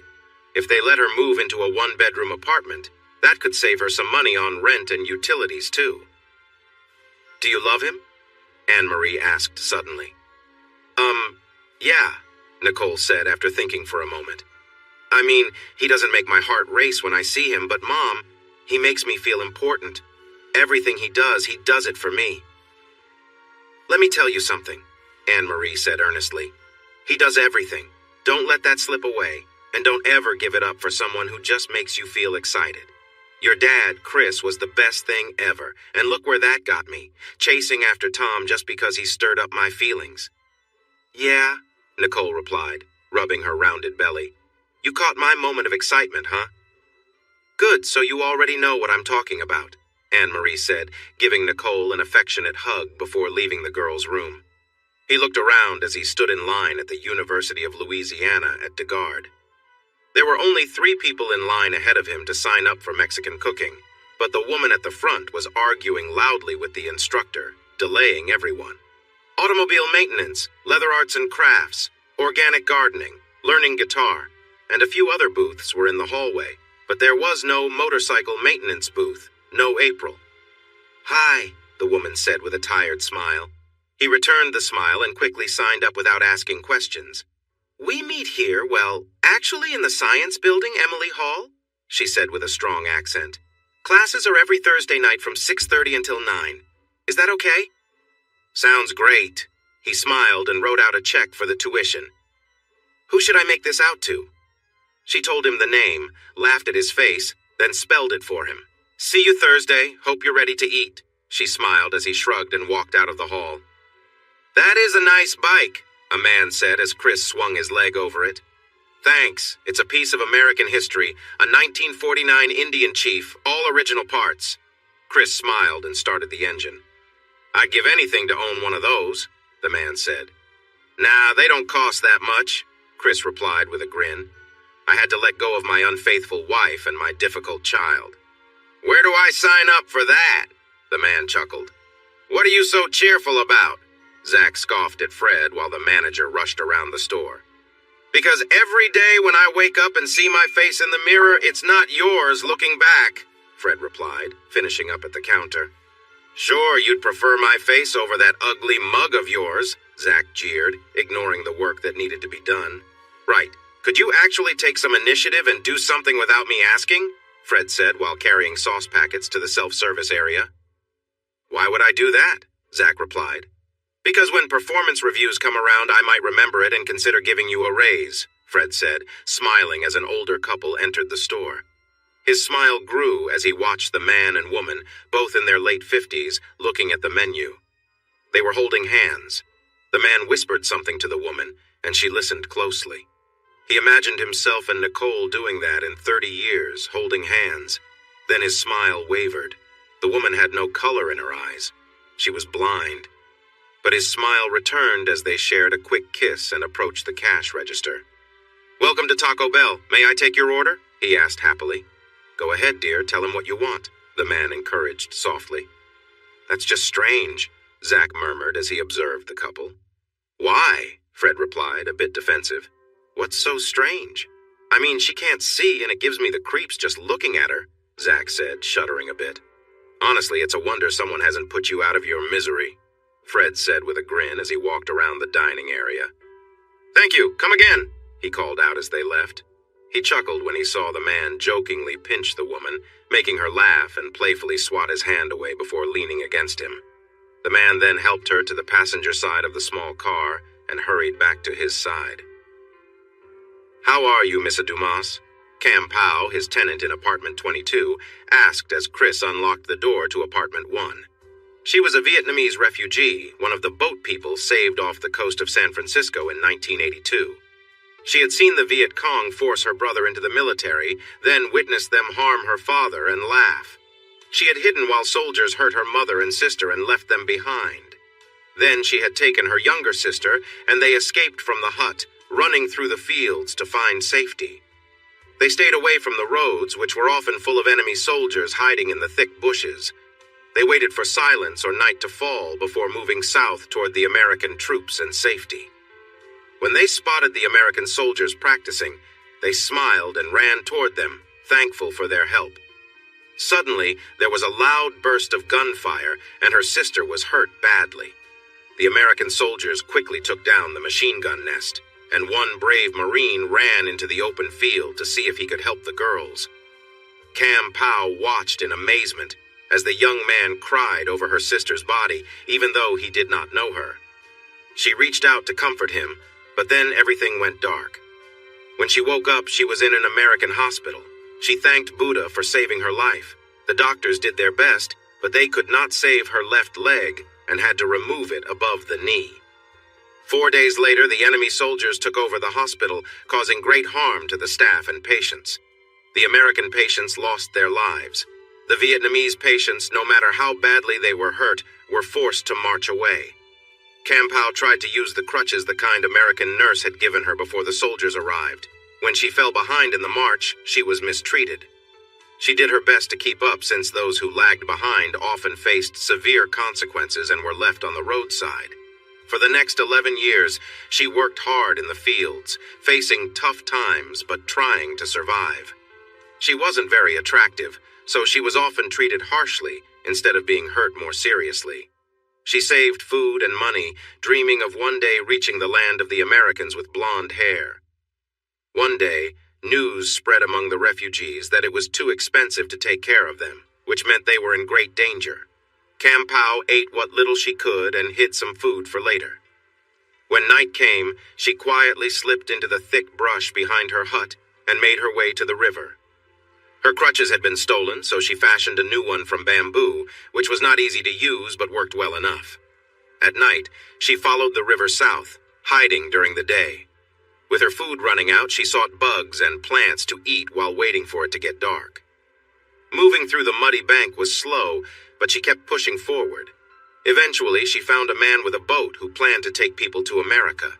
Eagerly, she gave him the little money she had and let him use her as he pleased.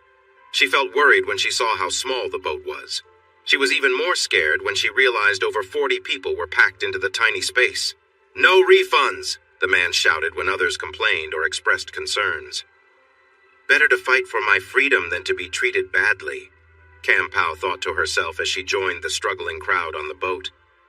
As the journey went on, she and a few others became very sick, and she hoped for her pain to end soon. Then the hatch opened, and she knew her hopes were answered. A blond man in a Coast Guard uniform looked down at the people on the boat. She got a prosthetic leg at a charity hospital and learned how to use it like it was her own.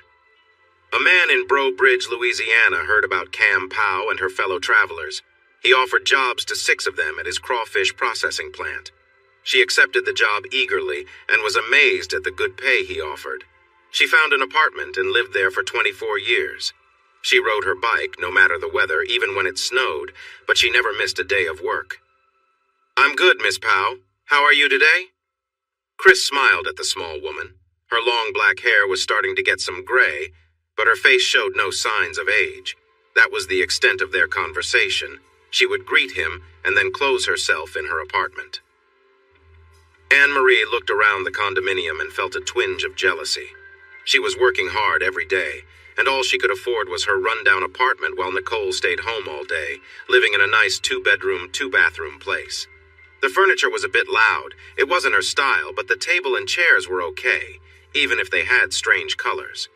But it still looked a lot better than the furniture she got from the discount store. "Okay, kiddo," Anne-Marie said to Sophia, pushing away another feeling of resentment.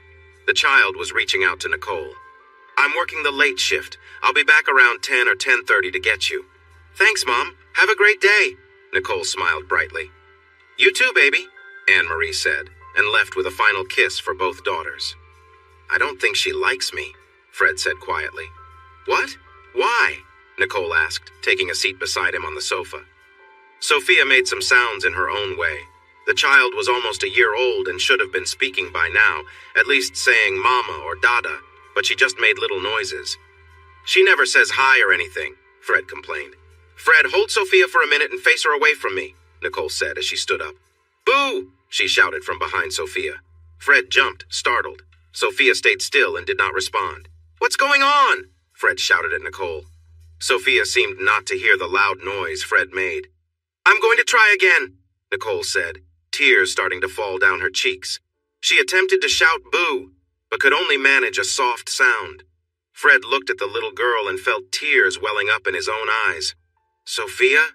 he asked gently. "Sweetheart, can you hear me? Can you hear Sissy?" Cooking alone was not enjoyable. There was no Nicky there, playfully asking him to taste what he was making. The Mexican cooking class was fun.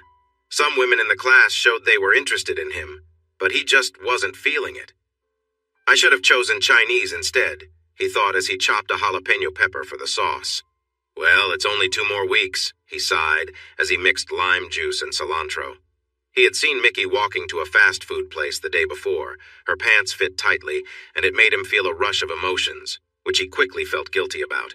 They had shared moments together, but he hesitated to think too much about it. "Why won't this chicken cook right?" he muttered as he noticed it starting to burn. "She's not a doctor, so who does she think she is?" Anne-Marie said sharply as Nicole shared her concerns. "Just watch," Fred replied firmly, unconcerned about how Anne-Marie felt. He clapped 2 books together behind Sophia, but the child didn't even blink. "That is your grandson," Sandra said sharply, returning Chris's angry look with one of her own.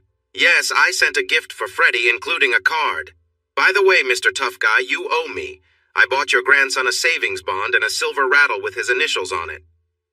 "Sandra, I can't believe this," Chris grumbled, teeth clenched. "Oh, just fire me, fine. Just fire me for caring about you," Sandra shouted at her boss, the man she admired almost as much as her husband. "I'll be back," he said sharply, leaving the office before he ended up firing her, the person who kept everything running smoothly. She heard the loud roar of his motorcycle as he sped away. Highway 52 was clear. There were few stops to hold back his anger. He occasionally found a quiet side street and opened up his bike, letting the strong engine roar beneath him. Before he knew it, he was on Evangeline Thruway and then traveled down to West Congress Street, heading to University Medical Center. Fred Dumas didn't notice the tall man holding a motorcycle helmet. He was completely captivated by Frederick Freddie James Dumas, Jr.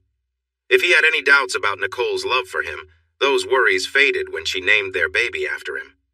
He fought the urge to tap on the glass of the nursery. Freddie was fast asleep. "He's such a cute little guy, isn't he?" the man said to Fred. "Yes, he is," Fred replied. "He's my son." "Congratulations," Chris said. "Just remember, they grow up fast. One day they won't need you as much. You might feel like you're just here to pay for things." "Yeah, I'm really hoping that doesn't happen," Fred admitted. "Good luck, son," Chris said as he walked away. Anne-Marie was trying to manage a fussy Sophia and looked again. The man by the elevators seemed familiar, tall, strong, dressed well, even with a motorcycle helmet under his arm. The man turned slightly and Anne-Marie smiled.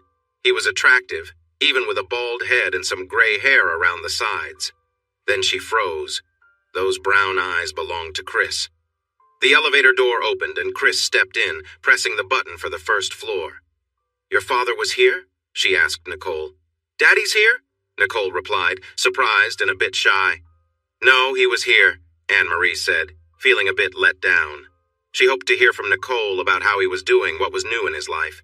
She kept in touch with Sandra. Harriet let her use the computer at work, and Sandra always replied quickly to her emails, but she didn't share many details. She had known about Nikki's tragic decision and was aware of Sandra's dislike for her, but she didn't know how Chris had changed. Until today, she didn't even realize that Chris had a motorcycle, as the helmet showed. Honestly, she wanted to hear that Chris missed her and wanted her back in his life. She was hoping he had forgiven her for her past mistake. She clenched her teeth in frustration as Sophia reached out to Nicole, trying to get her to hold her. "Hey, there she is!" Hank called out from the doorway. "There's the girl who made me a great-grandfather!" Anne-Marie winced. Ever since her mother's passing, her father had been drinking a lot. As he walked into the room, Nicole caught a whiff of alcohol on him. "Hi, Grandpa," Nicole said, leaning in for a kiss. "So, you named him after me, right?" Hank asked, overlooking Anne-Marie, Sophia, and Fred. "No, Grandpa, I named him after his daddy," Nicole replied, moving his hand away from her.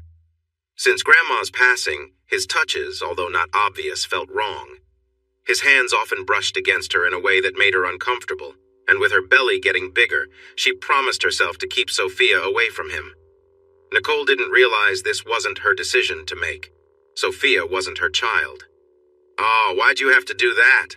Hank said with a teasing tone. "Because I love him," Nicole stated firmly. "And don't you love your grandpa?" Hank asked, placing his hand on Nicole's thigh. "Have you seen the baby yet?" Fred asked, trying to keep his anger under control. Hank's drunken behavior towards Nicole made Fred feel sick. His pretending that Fred, Anne-Marie, and Sophia weren't there bothered Fred, but the touching was even worse. "No, I haven't. Are they bringing him in here?" Hank asked. "No, not for another hour or two. They'll bring him when it's time for lunch," Fred said, pulling Hank's hand off Nicole's thigh. "Come on, Mr. Campion, I'll show you Freddie." "Hey, you're feeding him, right?" Hank asked. "Oh my gosh!" Nicole gasped as Fred led Hank out of the room. "I think I'm going to be sick," Anne-Marie said. "You? It's not you he's bothering," Nicole replied. Anne-Marie began to see Fred in a new light. Yes, he worked at a fast food restaurant, but he was dedicated to Nicole and her happiness. He wanted nothing more than to protect her. "So, when are you leaving here?" Anne-Marie asked. "I wanted to talk to you about that, Mom," Nicole said. "I spoke with Fred, and he thinks it's a good idea. Can you and Sophia stay with me for a couple of weeks until I get things figured out?" "What?" Anne-Marie asked. "But honey, it's just a 2-bedroom, right?" "The couch pulls out into a queen-sized bed," Fred said as he walked back into the room. "Mom, I need you. I'm really scared," Nicole admitted. "What if something happens to Freddie? I don't know what I'd do if that ever happened." "Are you sure?" Anne-Marie asked Fred. "Yes, ma'am," Fred replied. "I want you there, and Nicole needs you there." "Where's Grandpa?" Nicole asked. "I sent him to grab us some donuts from Macy's," Fred smiled. "My dad has a drink problem, too. He can't resist anything sugary." "My dad's not a—" Anne-Marie began to argue, but then she stopped. "Are you still upset with me?" Sandra asked. "Furious is more like it," he replied, reaching for his coffee cup. "Well, tough luck," Sandra said as she left the office. That night, as he got ready for the cooking class, he pulled on the bright green sweater she had chosen for him. He then put on the old jeans she had insisted he buy, along with the casual shoes she picked out. The sound of thunder reminded him that he was glad she had urged him to leave the company car parked at his apartment. She got involved in his life, made choices for him that he didn't want to make, but in the end, he was thankful for it. I should get her a card or something, he muttered to himself. At the drugstore, the selection of I'm sorry cards was very small, but he finally picked the least sentimental one. He also grabbed a big pack of gum since she was always chewing it, and he often told her to get rid of it. I'm afraid you're late, the instructor said when he arrived a few minutes late, soaked from the rain. No worries, I just have too many avocados at home, Chris joked. Perfect for tonight's dish, she laughed, and then she began explaining the soup and how to prepare it. Anne-Marie watched as Fred held Sophia on his lap, showing the baby the sign language from the book beside them. Happy, he said, demonstrating the signs, then guiding her hands and arms to do them too. Birth, day, he continued, signing and helping her with the motions. You, he said, playfully tickling her as he pointed to her. What is he doing? Anne-Marie asked Nicole. Teaching her to sign happy birthday, Nicole explained. Her birthday is next week. Happy, Fred said again, making the sign for happy. Watching him, Anne-Marie felt tears well up as he tenderly taught her daughter. He wants to be a teacher one day, Nicole confided. Taco Bell has a program that helps with college funds based on how many hours you work there. Please, come in, Francois Timmons said with a cold smile as two big men pushed Tom Sampo into the small office. Tom smiled despite his swollen eye and cut lip. He knew exactly who Francois Timmons was. He had been involved with Greta Timmons, Francois's 25-year-old wife. Francois had met the tall German beauty while vacationing on the island of Crete. Even though she was only 19 and he was 51, he showered her with gifts and covered expenses for her family. They had married before the vacation ended. Every year, on the anniversary of their wedding, Francois flew his mother-in-law, father-in-law, and two brothers-in-law to Crete. He and Greta would meet them and enjoy a 2-week holiday together.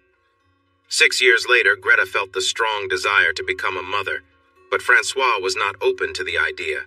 I am too old, he said. I don't have the energy to keep up with little children, and I can't handle the fuss of babies. When Greta met Tom at a fashion exhibition, she decided that no matter what Francois thought, she wanted to have a baby. Tom was tall, attractive, and had blonde hair, while Francois was shorter and heavier with mostly gray hair. I see you've been enjoying time with my wife, huh? Francois said calmly. Tom smiled, knowing who Greta was and who her husband was. Spending time with Greta had been a fun escape, and he had been discreet about it. He planned to show Francois proof of their meetings, hoping to ask for 2 million euros to leave Greta alone, preserving some of Francois's pride. However, after some trouble from Francois's associates, the amount Tom sought had doubled. If Francois refused to pay, Tom thought it would be easy to expose him online. It's unfortunate what happened to her, isn't it? Francois said, interrupting Tom's thoughts. What do you mean? Tom responded. Oh, you didn't hear? Francois said with a cold smile. It's quite sad. She was out one night and unfortunately got too close to a speeding car. No one knew who was driving as they sped away before anyone could help. Tom felt a chill. He realized he had made a mistake in his choice of partner. Naturally, you'll have a hard time as your car will have evidence of the incident, Francois continued, his smile widening. It wouldn't be surprising if you couldn't bear the weight of it all. You can't, Tom said, alarmed. Happy birthday to you, they sang cheerfully. Sophia giggled, joining in when she understood what they were doing. This led her gaze to the cake with one flickering candle, and she was captivated by the flame. So, what's the sign for make a wish? Anne-Marie asked Fred. I don't know. I didn't look it up, he replied. I'll make one for you, Nicole said, blowing out the candle for her sister. It was just the 5 of them, Sophia, Nicole, Anne-Marie, Fred, and Freddie. Since Sophia was always with Nicole, she didn't have friends to invite to her party. Anne-Marie worked so much that she didn't have anyone to invite either. Fred chose not to invite anyone from work, even though a couple of the women had children. For a moment, Anne-Marie thought about inviting Hank, but decided against it.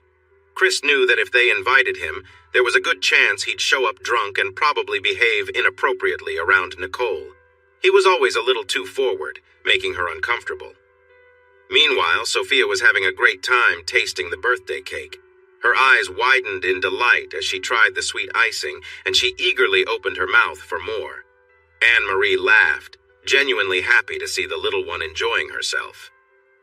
After the cake, Anne-Marie handed Sophia a bottle filled with fruit punch, something Sophia had never tasted before.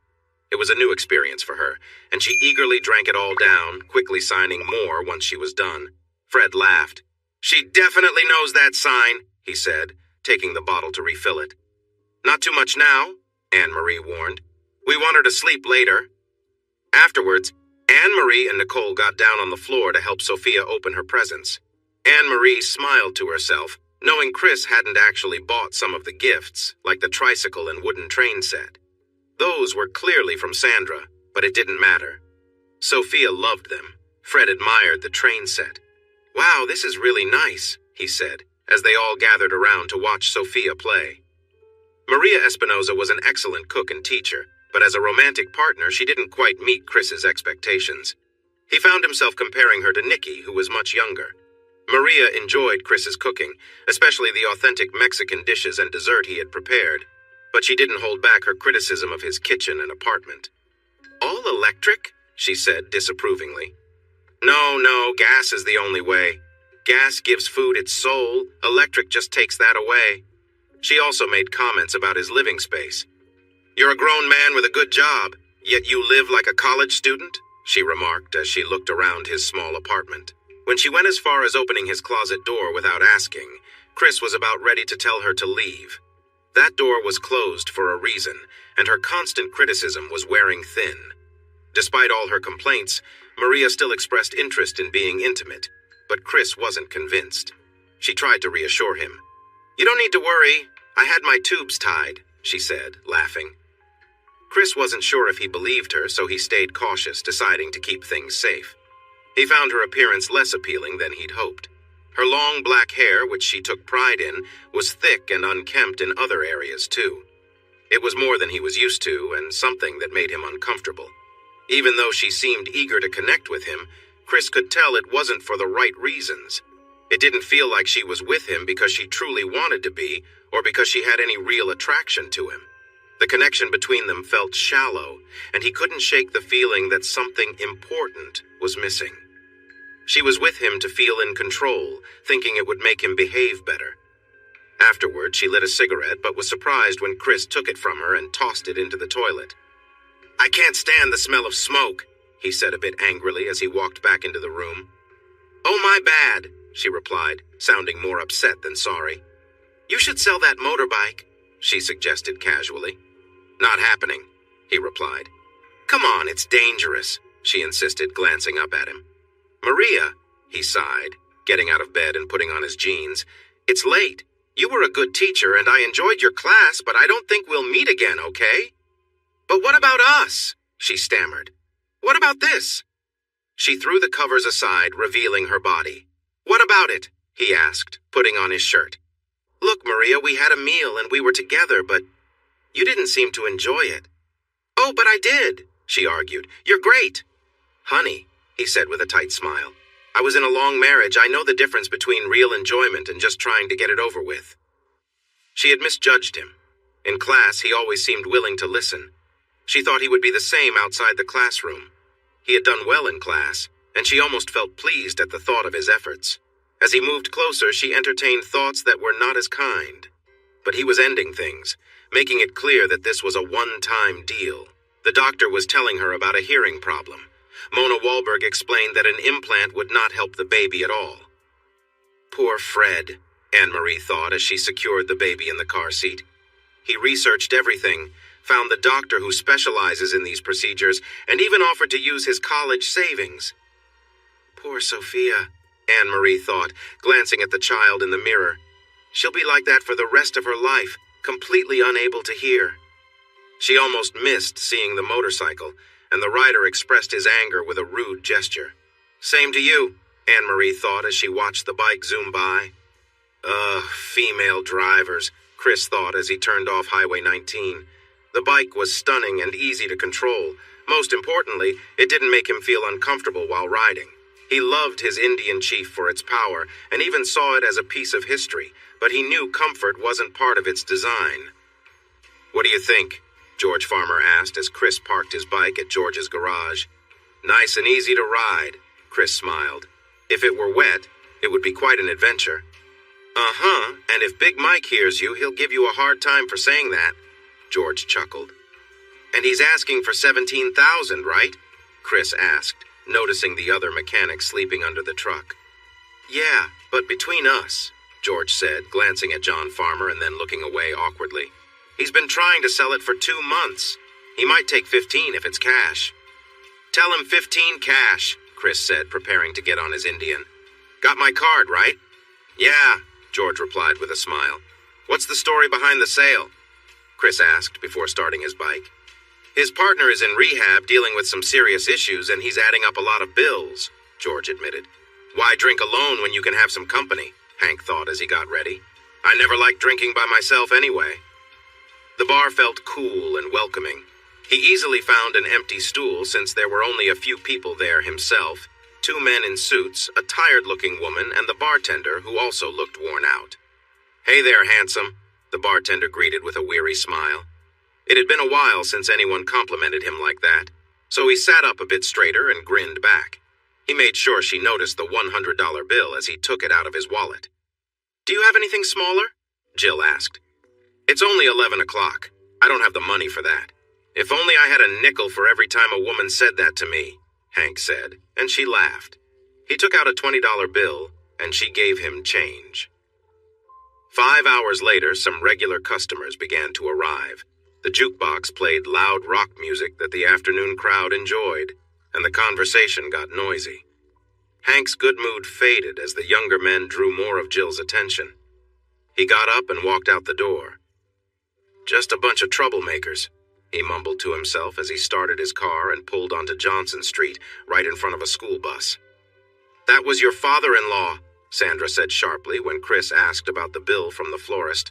"I hope you at least had the courtesy to make them arrange the flowers nicely," he replied. "No," she said, standing with her hands on her hips. "I expressed your sympathy and hope that he is at peace." "What?" he shouted, then broke into a loud, bitter laugh. "No, I hope he gets what he deserves." "God is watching you and he hears you," Sandra warned, shaking her finger at him. "You better be careful." "He's not Santa Claus, Sandra," Chris chuckled. "He's not keeping track of who's good or bad." "Do you know why Santa is always so cheerful?" Sweet William asked as he walked in. "No, why?" Chris replied, managing a real smile. "Because he knows where all the naughty girls live," Sweet William laughed. "Man, I want a cool bike like that. Look at those flames. So sweet." "Like that, huh?" Chris said. "I had the bike painted green, can you believe that? So I took it back and had them painted black with flames." "You'll be feeling the heat soon if you're not careful," Sandra warned. "Did you go to Hank's funeral?" Sweet William asked. "No, but I might visit his grave," Chris replied. "I'll make sure to stay hydrated first." "That isn't fair, and you know it," Sweet William said, his smile fading. "I hope you can talk some sense into him," Sandra said as she left the office. Thanks for watching this video. Don't forget to subscribe to Infidelity Plus to stay updated with more captivating tales of infidelity and payback. Turn on notifications so you're the first to see our latest content.